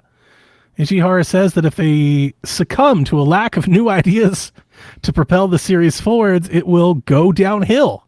Quote, if we continue focusing our mission, Pokemon can probably continue to its 50th or 100th anniversary. But if we become complacent and go with the flow, that's when Pokemon will go downhill. That's a hell of a quote at this moment in time with their relationship with their customers. Yeah. Because I think everybody sees Pokemon as doing exactly that. Mm-hmm. Yeah, that seems a little on the nose. Tone deaf. Tone deaf. Yeah. So anyway, we'll see. March lineup. Today, not sure if you knew this, we are 1 month away from the Switch 2 Direct. Woo! You've made it. It's going to come fast. Actually, no, it's not going to come fast because I don't have any days off in March. You're 4 shacks away. Okay. Are we going to do a shack that week? We're not going to do one that week, right? What day of the week? It's a Wednesday? Yeah. We can't do a shack on the 30th and the 2nd, or would we? Do we do on the 2nd and not the 5th? I say we do one. I think we should probably still do one. So we'll do one April 2nd, right? Uh-huh. Maybe we don't do one on March 30th, but we do one on April 6th. because think about how much new, little bits of info and third-party info and like refined opinions we'll have a couple of days after it sinks in. Gotcha. Okay. So maybe we'll plan for that now. Maybe we'll plan to skip the 30th for now. Yeah. Unless there's a bunch of news or something. Right. And if there is, maybe Delvin and I can do like a mini something or whatnot. Yeah, but that works. Right now, we'll just plan to just go straight into the second. Mm-hmm. Okay. So you've got some games to play this month if you if you want to play something while you wait. Carmen Sandiego comes out on the 4th. Suikoden 1 and 2 HD remasters come out on the 6th. MLB The Show hits Switch on the 18th. Xenoblade Chronicles X. The only game you'll need all year. If you just want to buy, you just buy that and play it forever. That game comes out on the 20th. Atelier Lumia comes out on the 21st, as does a reprint for The Messenger. The Messenger is one of those Switch games. If you wanted a physical copy, the game is like $300 right now because that limited run did not make a lot of copies. Well, they have a reprint coming, and you can pick up new copies. I think you can pre-order now on Amazon for like $25. So if you wanted a physical, go get it. Tales of the Shire, that cozy Pinocchio-looking Lord of the Rings game, comes out on the 25th, as does Breakout Beyond, which is that Atari brick breaker game that I want to buy. Yeah, because the people that are making it are the people that made Runner, one of my favorite games. So I think I'm going to get that one, Delvin. That's cool. Did you know that I've actually bought like 3 Atari games? Like I've been buying things off the Atari website all month. That is cool. What you been buying? You bought Runner? Let me go see. Have you guys been to the Atari website? Nope. It's kind of awesome. It's been a while. Like they've got a bunch of stuff on there, a bunch of merch. Like I kind of like what they're doing all of a sudden. Here's what I bought. I went to the Atari website because I wanted Tetris Forever physical copy. And they just announced that they're doing the physical copy. Apparently when they announced it, they gave us all the wrong date. So they were like, it's coming out at the end of the month. And it's actually not coming out until like the summer. So they're like, sorry, that's our bad. When they sent us the sorry, they were like, because we screwed this up, here's 25% off coupon on a store. So then I was like, now I want Rita's Rewind. And I'll buy that physical as well at a 25% off discount. So yeah, they've got some cool stuff, but I'm excited to play Tetris Forever. I think that's a really cool collection of stuff and I want it, but again, I want it physical. So I'm just waiting. They have barbecue sauce. Yeah, it's why when you just comb through, they've got like weird retro handhelds and weird PC, like they just got weird junk. I kind of like it. This barbecue sauce looks cool. Like super breakout jalapeno heat sauce. Rebecca I'm said interested what? now. This is so weird. Haunted house, phantom pepper hot sauce. Rebecca said, now you have my curiosity. This is interesting. It's a neat little, they've got weird stuff. It's kind of cool. I like what they're doing. Maybe they can turn it around. I wonder how much the sauce costs. They've got good partnerships. Atari sauce. Yeah. It's €6.99. It's not bad. The box looks cool for it. The front of it looks so cool. Yeah, that's what I'm looking at. It looks really cool. I would buy those and just never open them and just kind of have them sitting there. Did you see their or like drink the sauce and keep the bottle. Did you see their whiskey decanter set? I'm look for that. Look at that right now. I'm going through that. Because I kind of want it. I kind of want it. Yeah. Wait, that literally looks so cool though. Does it? Like I was like, I kind of want it. It looks amazing. Why is that so cool? Oh, yeah, that looks dope. It's $125, but man, it looks great. I'll put it in the chat for anybody that wants to see what we're doing. Wait till Black Friday. I'm quite sure that's going to go on sale. You think so? I'm certain. Dude, I want to drink rum from a joystick. 100% I do. They got some really cool stuff on here. Atari doesn't have enough good games to be this cool. This is too cool for them. Atari themselves don't, but they're kind of rebuilding their brand. They've made partnerships with Tetris, with Roller Coaster Tycoon, with Night Dive is doing a lot. Like they're doing a lot of stuff with Night Dive. Like they're trying to, I think, compile like this retro modern thing under the Atari brand. I kind of like it. I think it's good. Oh, Food Fight. I didn't know they had a new Food Fight game. That was a fun game when I played. I also, for anybody out there, the reason I even found out about any of this, to be honest with you, a lot of the limited run stuff, like these games you can buy only from limited run, if they're Atari published, you can also buy from the Atari website, which I prefer to go to because there's not as much traffic. You have to jump through as many hoops. It's easier to check out on. Yeah. So when the Tetris Forever thing went up, I went here. And that's when I just started finding things. So This Jaguar hat is too cool for Atari. It looks so cool. Yeah. Old man Atari still kicking. there, yeah. Forest Frontiers Park candle. Headlines, and this is a big one. We've got a lot of questions about Wait, this I'm one. not done. Asteroids. These products are too cool for them. I'm like, Rebecca's about to become a super Atari fan. I actually could see it. Could you see Rebecca decked out in like Atari hoodie and hat? 100%. Right? 100%.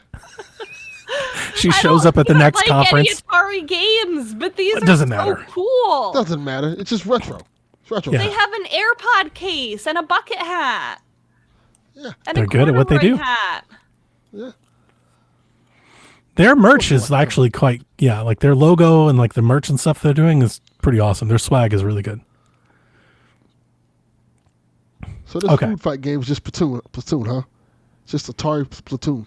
Okay. I didn't see that. Send that to me. Let me see. Okay, headlines. This one we got several questions about.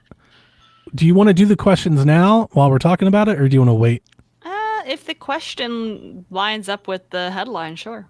Okay, so Super Soccer is the game. I forgot who published it. It's Katakawa, I think. It just owns whoever it is. It's a Nintendo Switch Online. It's being delisted in March worldwide. It's the first game in Nintendo Switch Online that's being removed from the service. And this has caused all the Nintendo fans to kind of freak.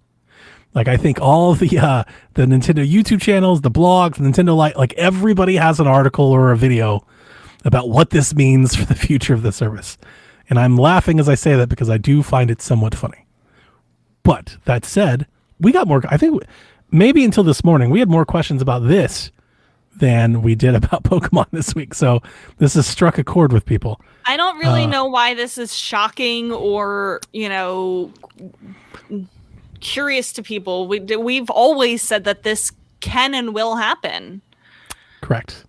So Tom Legend says, thoughts on Super Soccer being delisted from NSO. Drew says, with NSO having its first delisted game, do you think the subscription plan was the right choice versus Virtual Console? I think that's the only questions we got, maybe. Yeah. So first and foremost, and as XBS says, the game itself doesn't matter, but it's a worrying precedent. Of course. So yeah, look, let's go through it. It's a subscription service. Like at the front of it, like just first and foremost, when they announce this thing, that's how subscription services work. Correct. My take on the matter is, if you are so concerned about having access to a game that a game leaving a subscription service like leaves you worried about it, then you need to own that game. Like you need to go and buy and own that game. Get a repro of it, purchase it, I don't know. Never forget that Nintendo Switch Online was originally supposed to be 3 games rotating each month. Facts. Now, that said, I mean, I get it. But Nintendo's first party games are never going to leave. They're not going to delist their own stuff. I don't think. They did with Mario 99, but like we're not thinking they're going to take Super Mario World out of NSO. No. So this may be a third party only thing.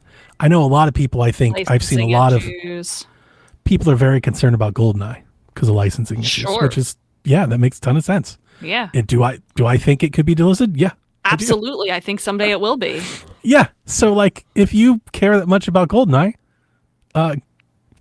go buy ROM, 2 crimes. Like, go make sure you have GoldenEye somewhere. There is not a Correct. single game on NSO that I think it would be wrong to do a crime for. Now, that being said, I was, I don't want to say shocked, but somewhat taken back by the reaction to this. One, because of the game itself, but again, because it's subscription. You know, there's a lot of people asking for Virtual Console all of a sudden. And I think when this thing was announced, I think I was like, I would like Virtual Console. And part of me still, like, if given the opportunity to go back and to do it all over again, I do think I probably would have preferred Virtual Console. But in having had this for so many years, I wouldn't have bought half the games that are on NSO. You know, I do like the fact that I have like a collection of these games. Word. I have recommended it to so many of my friends and families that bought a Switch. My old boss bought a Switch for his son 2 years ago. And he was like, what do I get? I was like, Mario Kart. And he's like, then what? I was like, a subscription to Nintendo Switch Online. Mm-hmm. It was the second thing I recommended to him. He was like, what? I was like, you pay $20 a year. You get 100 games that he can play indefinitely. Like, as long as he was like, oh, that's crazy good. I'm like, yeah, 100% it is. Games that you can try for 10, 20 minutes and then never touch again, where I would never pay $7 to do that. Yeah, there's so many games, like Super Soccer. So many games that if it was just Virtual Console, I never would have seen, never would have paid attention to, never would have booted up, never would have tried.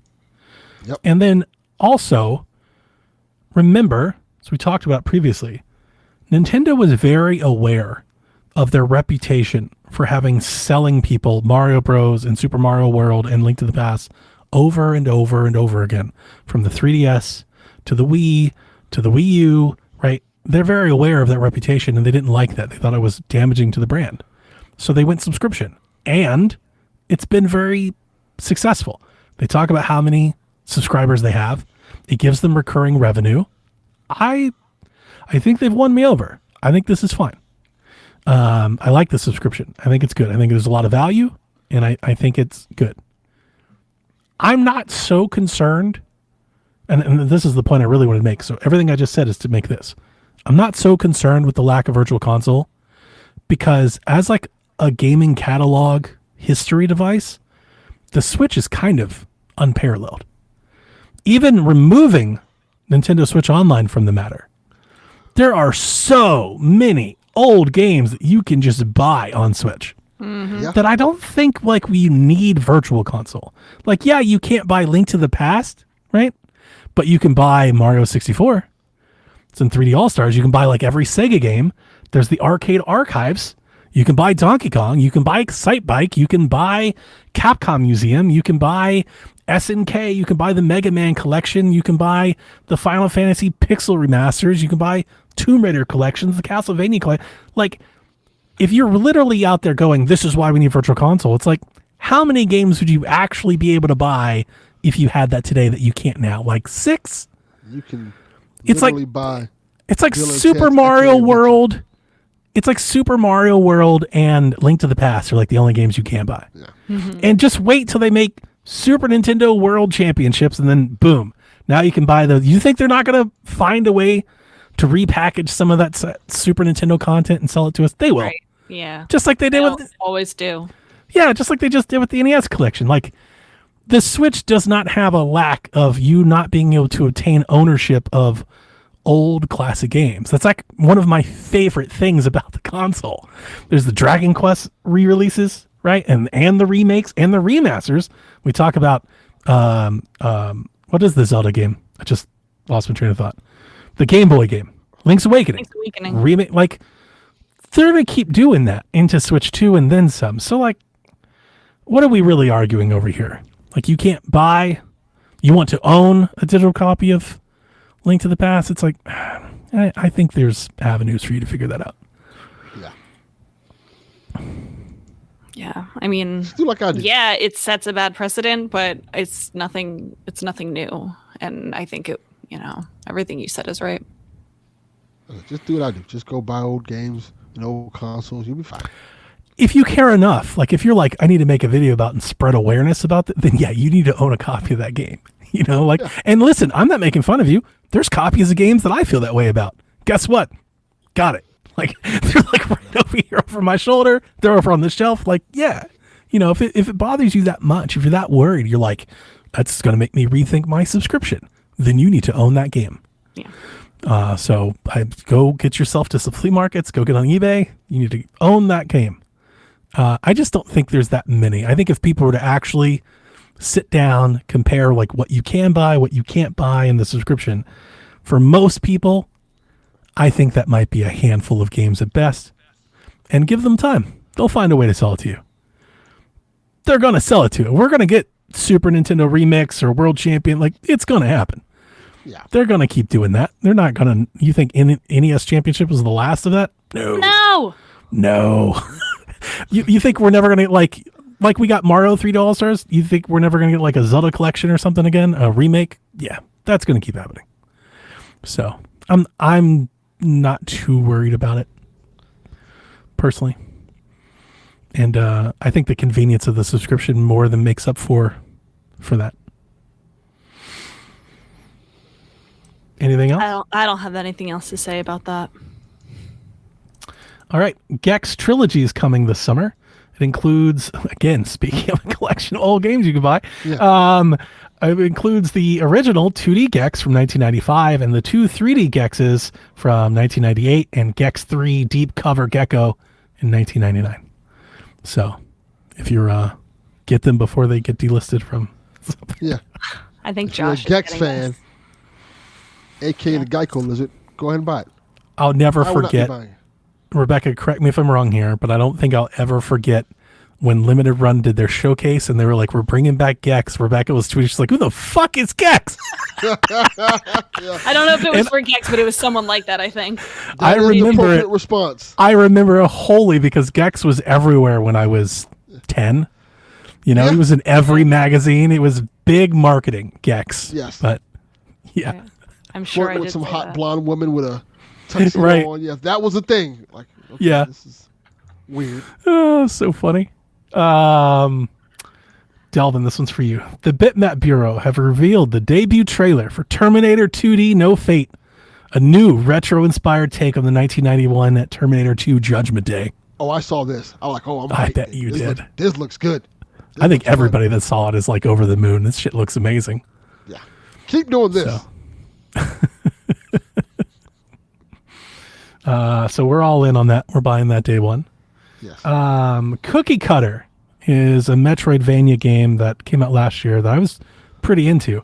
It's finally coming to Switch via the Overkill edition with some significant notable updates to the game.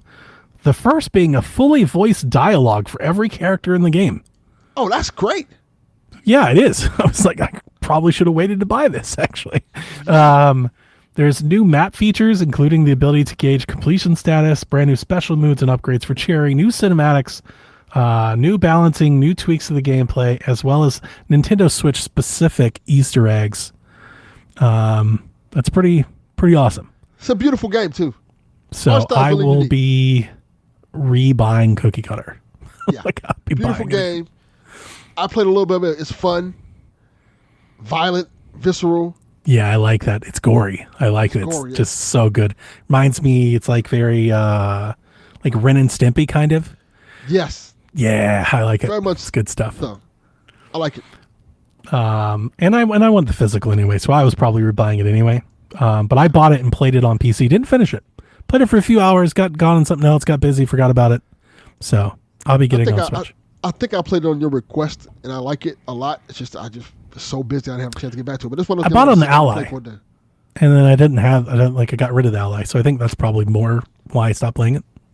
Just don't have the Ally anymore. So last one, Dragon Quest XI is back on the eShop with a new permanent reduced price point of $40. Not sure if you guys knew this. We definitely talked about it on Shack, but Dragon Quest was delisted, I think, 2 months ago. I'm not exactly sure, but I think it was 2 months ago. It just disappeared, and now it's back. And this is something that they've done a couple times now. I don't know why. It's got to be some sort of, I don't want to say licensing, but some sort of, I don't know, if they want to resubmit with a different price or something. It's got to be a new listing or something, but every now and again they do this, and so that one's done. last week we talked about a rumor of Tony Hawk 3 and 4, and I questioned, like, do we think this is coming to Switch? Maybe perhaps it's a Switch 2 game. Tony Hawk 4 is an open world game, so it's a little bit different. Well, there is a reveal slated in 2 days. This thing will be revealed on the 4th. So Tuesday we'll know. There's a countdown timer and everything. But a rating for the game in Singapore is already tipped that it's coming to Switch. So we'll see how well it runs. Switch 1. Yeah, Switch 1. So this should be a day and date release, which means I will definitely be purchasing it. I love Tony Hawk 3. Or you should wait until the Switch 2. So I'll do that too. Okay. I'm still going to buy it anyway. I'll do it that too. So that's it for the news. All right. We already answered some of the questions having to do with Super Soccer. So our first one for now is from Logan. Anyone thinking of waiting on a special edition Switch 2? When do you think we'll see the first special edition console? Absolutely. Weren't there rumors that there's going to be a special edition at launch, or did I make that up? No, that's a thing. I think it's like I think the going rumor is that there's perhaps a bundle that includes Mario Kart. And I don't know if it's a special edition console or maybe it has like Joy-Con colors or something. I will not wait. Assuming that there is a game that I want to buy day one, I will not wait. I am not waiting because I know how these things go. And when you wait, then sometimes those consoles get sold out and you're not able to get one for months, maybe even a year. So no, after everyone's talking about how great it is. Yeah, I would rather be playing the fun day one game on a regular Switch 2 than wait for a special edition that I might not even end up liking. Yeah, I'm in the same boat. I'm not waiting. Try to buy this thing as soon as possible. It is a question when we'll see the first special edition. I would say Pokemon, but I don't know when the first Pokemon comes. Like if Pokemon Z-A launches after Switch 2, do you think they have like a special dock or something for it? I can't rule it out. Maybe. They typically do stuff like that with Pokemon. Yeah. So that might be the first one. But we'll see. I still think year one is too soon for like a legit special edition. I don't count Joy-Con colors as special edition. Yeah, aren't special editions like supposed to be to like get people to buy like a second console? Yeah. I'm thinking when I hear special edition, I think some sort of full-on customization, some sort of illustration, the dock, something, So I would say year 2, but who knows? 2 or 3. Similar-ish kind of question. Jay wants to know, do you think we'll see super discounted Switches before the NS2 launches? If they could get the OLED under $199, they could be great Christmas gifts. No.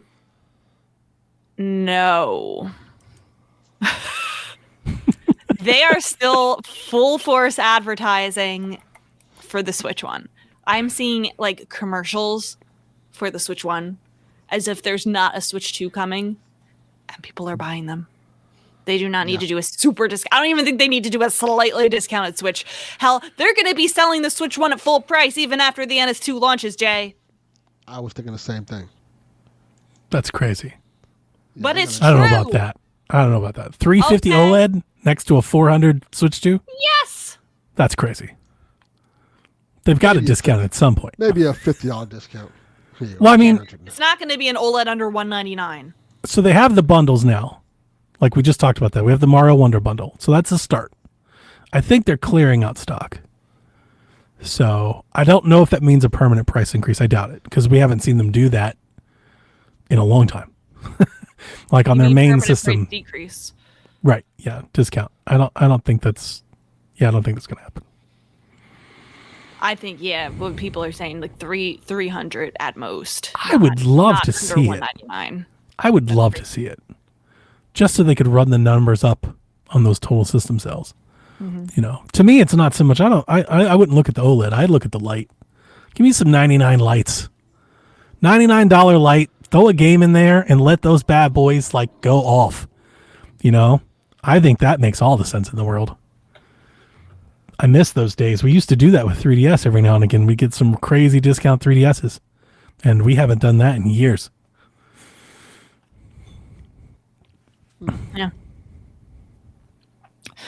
Cody asks us, do you think Switch 2 could bring back something like Miiverse or Street Pass? How would you do it?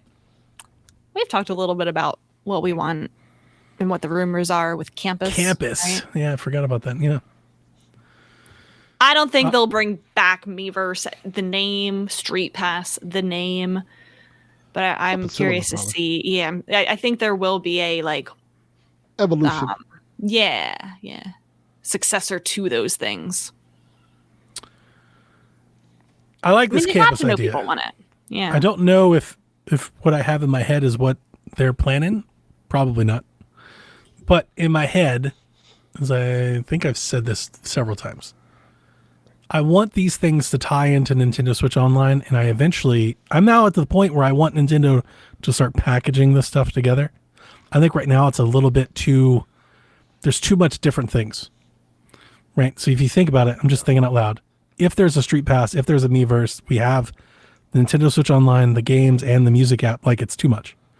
So in my head, I'm just going to say Campus, since that's the rumor. Mm-hmm. I love the idea if we get this Campus app that you can download on your phone and your Switch. And it's like a messaging app, and it links you to their other apps, and it has some games in it, and it's Street Pass. And I kind of want don't go crazy, not like PlayStation Home or something, but maybe a little hub world that you walk around, maybe a little board or something you can post a screenshot of your game to or something, a little profile somehow that is gamified, a little overworld or something. Something like that kind of ties all of this together, and you have this little universe. When I hear Campus, that's an interesting word to choose for something. When I hear that, that's kind of that's how my brain starts working. Where you start thinking of what a campus looks like and the different facilities and how people visit them all and how they work together. That's kind of where my head is going. No idea. Very doubtful that that's where they're headed. But I like that idea, because Nintendo Switch Online is very much branching out of just the console thing. When we talk about Nintendo Switch Online, we talk about the games and the subscription service. Now they got a music service. They could have a messaging service. They could tie in merch. There's a lot that they could do here that I would like to see them do. And as I've said before, I would eventually like to see that be an avenue to bring game support to phones. And especially think about all that they're doing with Pokemon and how you could tie that into, there's a lot here that they could do. I would like it. I would really like that kind of thing, and I think it's like your little Nintendo hub world. Mm-hmm. Yeah. I feel like people are craving something like that, and it has not been. Social media sucks. We all want to go away. Yeah. starting to feel more like PlayStation Home was a pretty good idea. It's just too early. Yeah, PlayStation Home isn't it? That's not what I'm thinking of. I'm thinking more like Satellaview. Not PlayStation Home. Satellaview. Have you seen that? They have a little hub world where people would go and you'd post the little town and stuff. You have the right name for that? I think so. Satellaview is what the online for the Super Nintendo was. Yeah. It's the same thing. Oh, okay. Yeah. Yeah, okay. I hope we do. I have high hopes. High wishes. But yeah, I know for me, personally, I would like a better place to post my photos of my games. It's I take screenshots and stuff, but posting it and getting it off my phone with the QR codes, and it's just a hassle. Listen, I downloaded this new app. Well, it's not new, but I found it. It's called Switch Buddy. Do you have that one? Where it is kind of saves you a step when saving it to your phone. You know how you have to scan the QR code, wait for it to connect, scan it again, open it up, save it. Where you only have to scan the QR code once and it puts it into an album for you, so you don't need to save it to your device. I need that. Yeah, it's called Switch Buddy. Get that. So I would much rather. It has a lot of other features too, but so I got it. What I would love if you take a screenshot or a video on Switch 2, you post it to your campus profile, and then on my phone I can open it up and just grab it from there and share it. Seems like it's possible if Switch Buddy is doing it. Right. Switch Buddy. Switch So, Buddy. Yeah, write that down. Kyle the Pug is asking us about Pokemon Z-A. So which starter is going with you on the Legends Z-A journey? He has Totodile, baby. Totodile. Fuck you, Kyle the Pug. Totodile's going with me. Everyone's gonna pick Totodile. No 100%. one's gonna pick Tepig. The cool kids are gonna pick Chikorita. Nope. He wants to know, will we see a new final evolution form for those three? Similar to how in Legends Arceus they got new final evolution forms. He says, for example, Meganium could be, I just want to say Mega Meganium, first of all, could be Grass Fairy dual typing. For Alligator could be a Water Dragon. Embor is already firefighting. Yeah. I mean, it makes sense, right? Sure. But and if they did it before, why not? I don't know. I'm not that deep into Pokemon. here's what I'm wondering is, are they going to have a new final evolution, or are they just going to get mega forms? Yeah. I'm not even wondering that. What? How are you not wondering that? That's the part of the Pokemon I don't get that deep into. Like, I don't shiny hunt. I don't really care about the forms. Half the time I barely evolve everybody anyway. Wow, I don't collect we them care all. about different things. We do.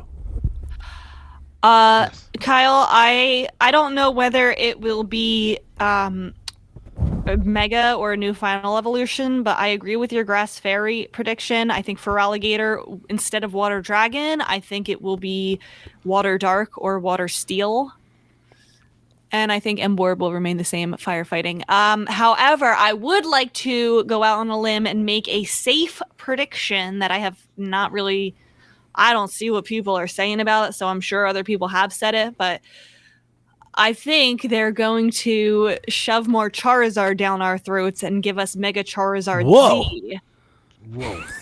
Whoa. You know how we have Mega Charizard X and Mega Charizard Y? They're going to give us Mega Charizard Z.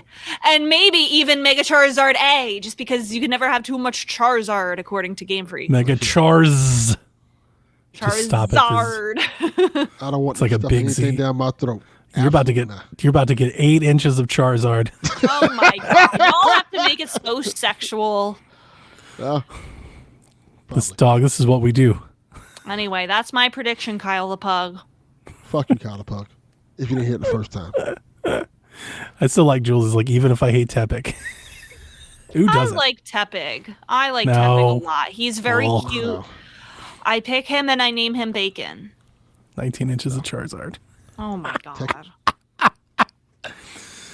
I like an idea of like a metal for Alligator. That's pretty awesome, actually. Like steel, Tepig can water steel. Yeah. Fuck right off. No. Yeah. Yeah, We like don't like that? it's easy to dismiss him, isn't it? You saw him, you're like, absolutely not. No. Absolutely. This little piece 100% can fuck not off. you. Not No. you. You. No. No. You guys No, are thank so you. mean. I love Chikorita. I have been a Chikorita defender since day one. Chikorita's cool. People say that Chikorita is the worst starter out of the 3 Gen 2 starters, and I think that is false. I agree with that. He's a little bean. I don't mind Chikorita, but it's definitely the third of the options. Chikorita's design is at least interesting. Like, I like her. Yeah. It's pretty He's a I little like- bean with a leaf. I like the evolutions a lot. Hobie has 2 questions for us. Does the new active battle style in Pokemon Legends Z-A make you more or less interested in the game? More. 1,000% more interested. Looks interesting. Honestly, without it, I don't know how interested I'd be in it at all. The battling in Legends Arceus was so half-baked and like an afterthought. Kinda, yeah. So when I saw this, I was like, oh no. And then I saw them move around and die. I was like, oh shit. I'm all in. I'm back in. So it's what I've always wanted.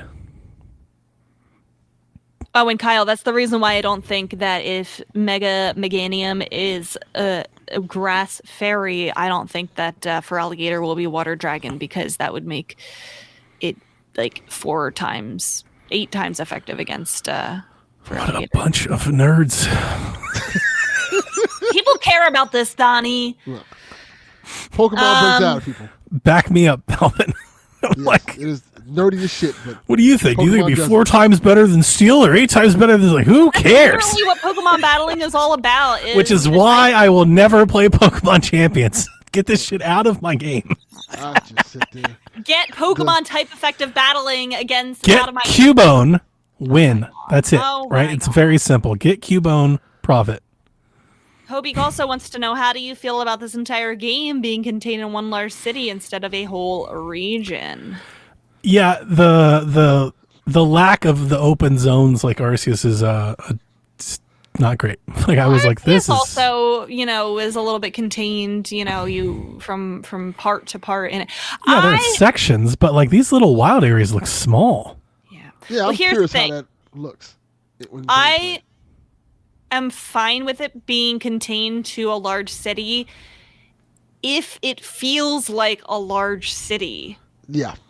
Definitely. I just, think we have seen, games, open world games that take place in a city, but they're large and they're immersive and you can go inside every building and there is, a lot of bustling and, Spider-Man takes place in New York City, and So what you're saying there's is a GTA Legend that Z-A. takes place in San Andreas. Legend Z-A is the cyberpunk of Pokemon games. It should be, but it won't There you be. go.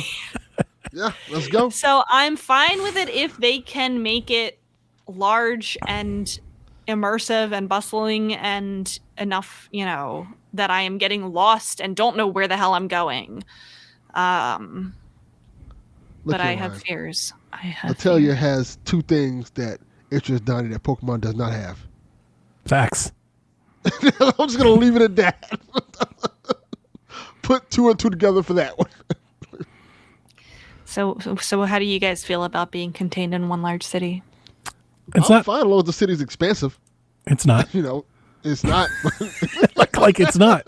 It's not my. Yeah, I mean, I think it's. I think a lot of the criticisms that Rebecca shared earlier about it, I think, are all valid and fair. Yeah. So I I understand don't if look that. at the same wall every 5 minutes. It's not even just that it's the same wall, although it is. You're right. Yeah. It's just the lack of any depth. People just standing still. It's even that way in Arceus. Like people just stand there, like nobody moves. And like it's just no. It's just not. There's just no. Again, it's 3DS. It's just it's not there. Yeah.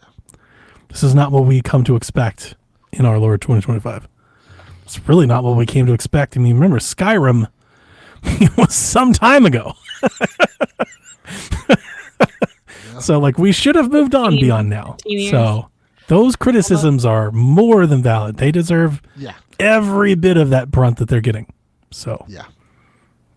keep it up. The question is, will it stop anybody from buying the game or caring? No, Absolutely not. absolutely not. Watch everybody love it. Watch it get like 9s and shit. We love the bland areas. I think it was like the elevator and stuff. I do think it's funny that like we're gonna go all rooftop Karen in the Pokemon game. Talk about meta. Karen! That's like super meta. Like go up to the rooftop and fight your Pokemon. Like I hope there's something to it that makes it seem more alive and more fun than it is. But I do too. I am literally here because of the battle system. So like I'm going to check that out, play it for as long as that gets me and call it a day. Until we move on to like the next thing. Yeah, same. All right, Shiv is asking, people are comparing the combat scene in Pokemon Legends Z-A to the combat in the Xenoblade series. Is that a plus or a minus for you? You even said that, Donnie. Yeah, it's very on the It's a plus. appropriate, and it's plus. Yeah. Xenoblade combat's good. And I didn't even know it's good. I mean, it's fun. Like it's not so passive. Like there's a big reason why I'm not as into RPGs as I think both you and Rebecca are. Definitely Rebecca. I don't do the turn style of mechanics bore me. I get bored. Like I want to move. I want to have control. I want to do things. Sometimes I can get into it. Sometimes it's not so bad. So I play Fire Emblem and everything, but at least then Fire Emblem, I'm controlling where the units go, moving them around, advantages, disadvantages, Terrain. just yeah. standing there and trading shots back and forth for 40 hours. Like, it really does a number on my interest. We usually don't battle Pokemon inside cities in Pokemon games, and I wonder, you had mentioned the immersiveness, Donnie, of wanting to see like things like the grass catching on fire and, the water freezing. And it's like, some of these Pokemon are very big. Like, if you have a Charizard blowing fire in the middle of the city, like, and I guess that's why they are designating it to these, specific zones. But like, if you look in the background, like, there's still like shops and buildings and stuff back there. It's like, we saw empty tables of like, tables and chairs. Just ruin some families. Just ruin some family's life. He just obliterates a building, murders 80 people. Like, oh no, my taco stand. That's the part. Me and Josh are watching Avatar: The Last Airbender right now, and like, you see a lot of that. Like, when they're battling, like, it busts a hole through their roof, or like the guy in the cabbages cart like gets his day ruined every episode. And I think it would be very fun to see that kind of stuff in the city of like. The sad part is you'll battle a Charizard, it'll shoot a giant fireball, and the NPC that you see in the background won't move or react to it whatsoever. Yes. Yep. No. It'll be completely frozen, looking in a different direction the whole time. Yeah. That's the sad part. Also, I didn't mention, now that you say that and I just remembered, do you remember how small Onyx was? They threw the Onyx out. He's like the same height. I was like, what the hell? Onyx is huge. Why isn't he just this giant rock dragon? There are things like that. I am just excited about, when I was talking about that earlier, I just think of the anime and the stadiums, and like how the stadiums, when you were doing the gym trainers, how the stadiums would have features of that element, right? You had to fight Misty in the tank, right? Like with the water Pokemon, and Blaine in the volcano. Yep. This type of battle, that's, in my head, that's like utopia. Give me that. Put me in an environment where I can use like, that would be awesome. We know that this game isn't that, and we probably know the next 5 games won't be that, but one day. Could you imagine like such environmental things like, luring the opponent Pokemon into the water and using like an electric tack on the water to do extra damage? That would be amazing. Or exactly. Like, you're inside. You're in a grass gym and you just light everything on fucking fire, and you're like, let's do this. Like, that would be awesome. You're in a cave and like you do the attack on like the stalagmite and it comes crashing down onto your opponent. That's what I want. I want that. Let me be Ash. That's what I want to do. So we're setting our hopes way too high. 100%. And this game is not that. To be clear, this game isn't that. It's just an inch towards that direction. It's an inch there. We've moved an inch. So I'm here to check it out. But that's what I want. And like, you see those elemental things in games all the time. That would be legit next gen. Yep. I've always wanted to, like, why can't I throw a jab as Hitmonchan? Like, let me fucking box. Like, let me push the buttons and shit. Like, that would be dope. That would be cool. Right? There's so much you can do here. But I'm here for this. Imagine a Xenoblade like open world, like an open zone, where you can run around with your 6 Pokemon and battle them in real time, like throw them out, use different attacks, move in real time while you're fighting something you just came across. Yeah, that'd be cool. Imagine you try to attack a Haunter and it just disappears. Shows up behind you and like paralyzes you. Just like zip.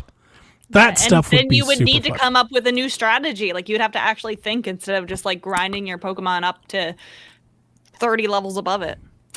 That's what I've always wanted. Man. I like it.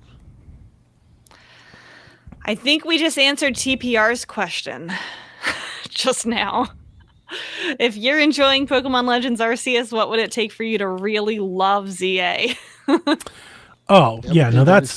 That's a different question. No, that's too much. You can't give that game. That's crazy. Everything that Donnie just said. Don't said it. Nothing. Not one thing less. Lower those expectations. I don't think I'm gonna love ZA. Like, I think I'm going to enjoy the battling and I'm going to play it. Like, I am Arceus. Like, I kind of like what we're doing here, but I don't think I'm going to love it. What would it take for me to love it? Man, that's a really hard question. I think for me, like, in terms of reasonable requests for it is what I was saying earlier of, like, letting it be you need that world building. The world building, that you can go in.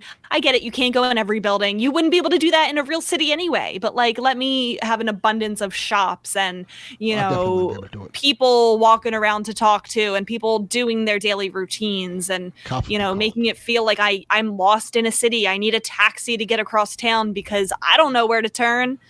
That's what I will enjoy it, I'm sure, no matter what, but to really love it and feel like I'm, super duper satisfied this is a great Pokemon game that's what I would really want.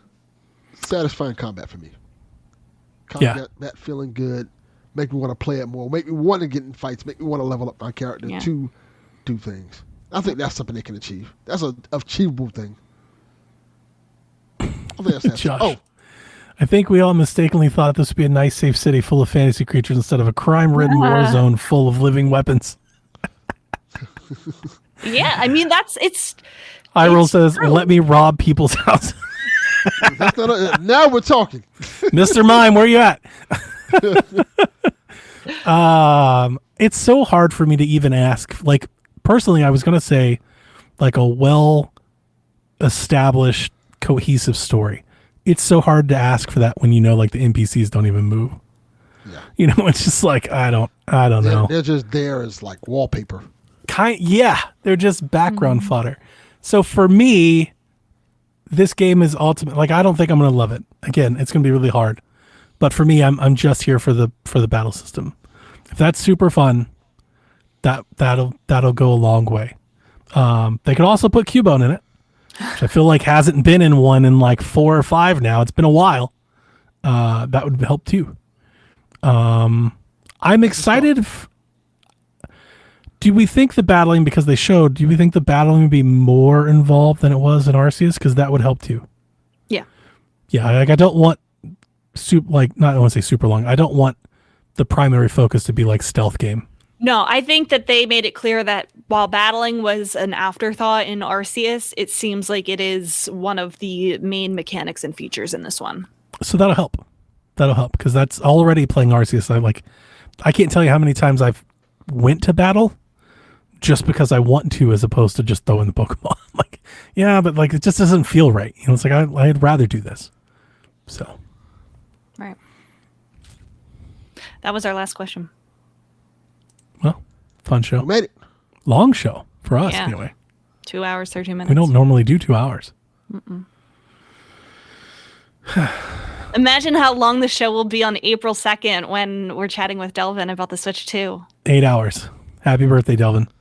You're about to get 18 inches of Switch 2. Oh my God. That'll be it for today, Koopalings. Have a great rest of your weekend. Tell me in Discord why you love Chikorita. Don't do that. Chikorita fan club starts here. And ends there.